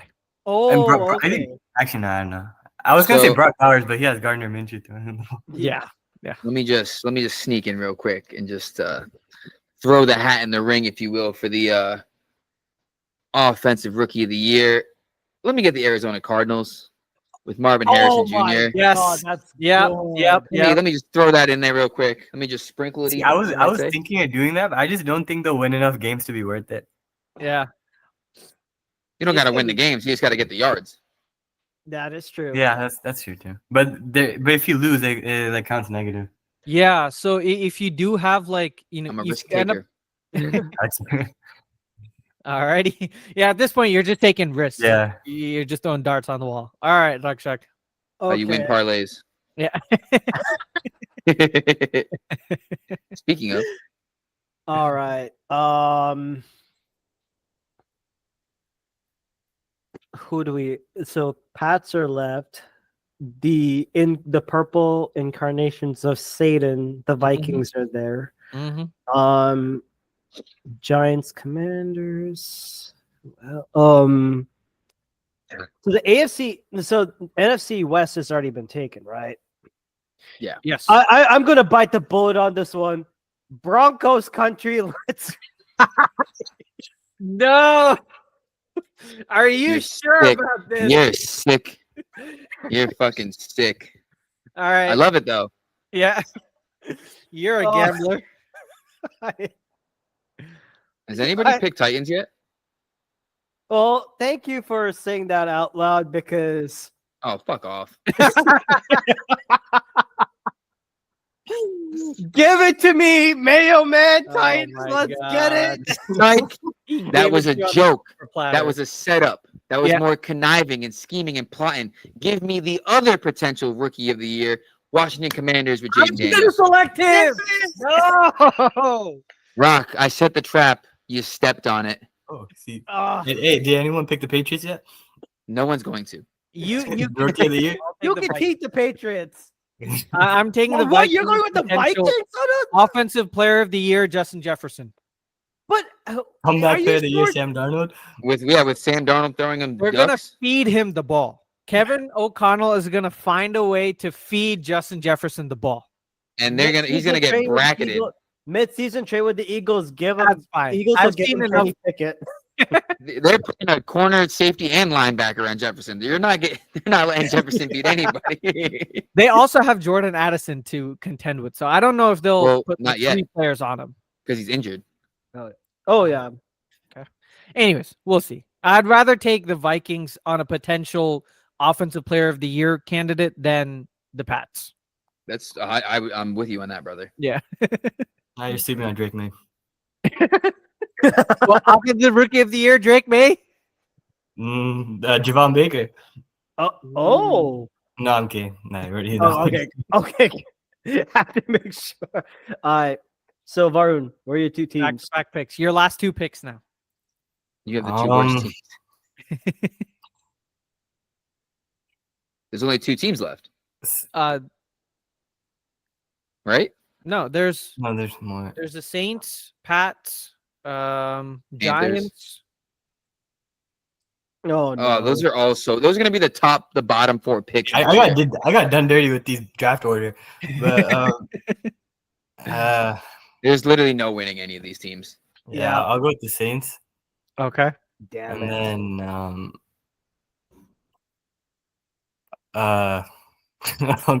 okay, I'll go with the Giants. Oh, Yeah, I'll go with the Giants. you're not okay. Malik Neighbors. It's Malik Malik Neighbors. Neighbors season. Hold And on, Daniel Jones, the derp continues. All right. Here's who we have left. Patriots, the Panthers, and the Yeah. wait. Jags, I Patriots. was like, nobody Jags, picked Jags yet. Yeah. Yeah. I'll take the Jags. I'll take No, the Jags. no. I'll take the Jags. I'm like, no, don't take it. I knew the Jags were there. I just wanted yeah. at least a chance. Malik Neighbors. Yeah. Oh my god. So it's between Patriots or Panthers and bro, they're both so ass. Panthers and who? Rock, which one Panthers. would you rather have? It's gonna suck anyway. Just get it over with. I know. I thought I was gonna make you take the choice. Which one? I was like, I don't want. I don't know who. Wait, is the Panthers and who else? Panthers and Patriots. Oh my god. I'm going. Patriots. Damn it! I am stuck with Bryce Young. At least I have Drake May to contend for Rookie of the Year. Yeah. Bryce Young is not winning offensive Anything. player of the year. Or a comeback player of the You year. know Or what? come back. Or the division. Now that we have this out of the way, who wins the I mean, there's a special award. Mhm. I think this is better than the Super Bowl. Who wins Tank Bowl? Who Panthers. wins the glorious Tank Bowl? Mhm. Panthers. Panthers. Cozy got Panthers. Anand, who wins Tank Bowl? It's I don't think hard they- to disagree with the Panthers. I don't think they purposely tank. I think they Right. just suck. They Mhm. just end up being. I think the Broncos can Mhm. potentially challenge them in that. I think Broncos are a top 10 pick next year, but not top 5. Mm. I think I the top 5 picks, my opinion, top 5 picks next year, Patriots, Okay. Panthers. Ooh.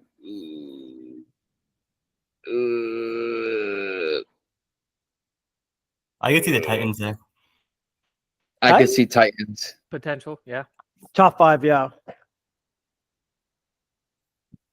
I think Bears are going to be top 10. I don't think Caleb Williams is him. Giants. Oh, Giants top 5. Giants are dookie butter. You don't think Caleb Williams is him? No, I do not. I think he's more hype than anything. I think they brought him into a good situation, but I think I think his hype is way too much. I think the Bears are an 8-win team maximum. Oh, yeah. Oh, Yeah. okay. Yeah, I can see that. People are talking. What was it, Nick? I think it was Nick Wright talking about like the Super Bowl. Like, shut up, bro. He's Shut up. Shut up. he's What- the clown. What he- did Nick he Wright won't say let this us- time? Nick Wright's atrocious. Why does he have a Yeah. job? That's Yeah. what I ask. All right. Ooh, Raiders. Raiders top 10 pick as well. Aiden I don't O'Connell know is about bad. that. I have a strong feeling that Antonio Pierce might push that team to you know what? 7 wins. wins. Potential wild card. I think the Raiders have a good defense. Their offense has potential, but I don't think Aiden O'Connell. Mind you, when I say top 5 picks, I don't think it's going to be like 3-win, 4-win teams. Yeah. I think you're going to have a top 5 pick with 7 wins, maybe. Like I think it's just like Ooh. or 6.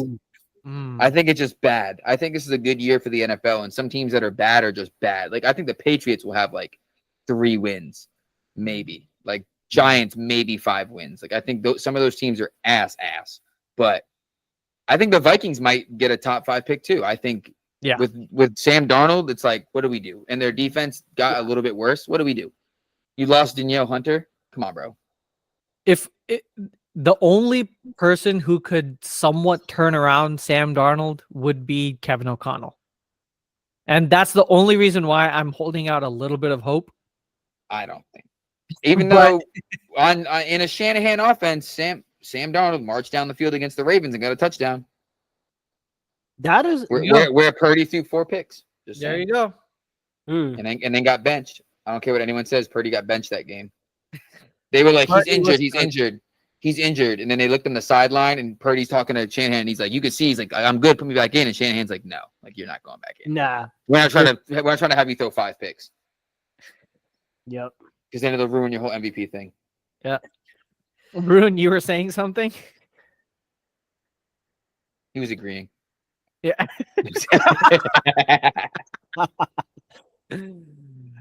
Alrighty. Purdy's ass. Yeah. So that's going to conclude the episode for today. Thank you guys for joining. Thank you, Cozy, for coming on to the show. Thank you for having Everybody, please subscribe to his podcast and to his Instagram as well at the Swoop Boys podcast. Thank you, Varun, for coming on again. I don't know. I think you're muted. So if you are speaking, you are muted. Yeah. me. Walking into the wind. Is he not? Let me just see. But yeah, if you guys have enjoyed, please leave us a review at one of the 4 podcast platforms that we host our podcasts on: Apple, Google, Spotify, and Pocket Casts. Or send us an email at nflmasala@gmail.com, spelled as NFL MASALA @gmail.com. Or Dakshak. You can also find us, and yes, we are officially on YouTube. That is season 3 only. NFL Masala is the username, and with that, you can also find us on Twitter/X and Instagram at NFL MASALA 2022, all lowercase. That is at NFL MASALA 2022. And Cozy, one more time, where can they find the Swoop Boys? You can find the Swoop Boys at Instagram at Swoop Boys Pod, on YouTube at Swoop Boys ENT, or Twitter at Swoop Boys. Alrighty. And we're going to hit you guys with our signature outro. Go Pack, go. And fly, Eagles, fly.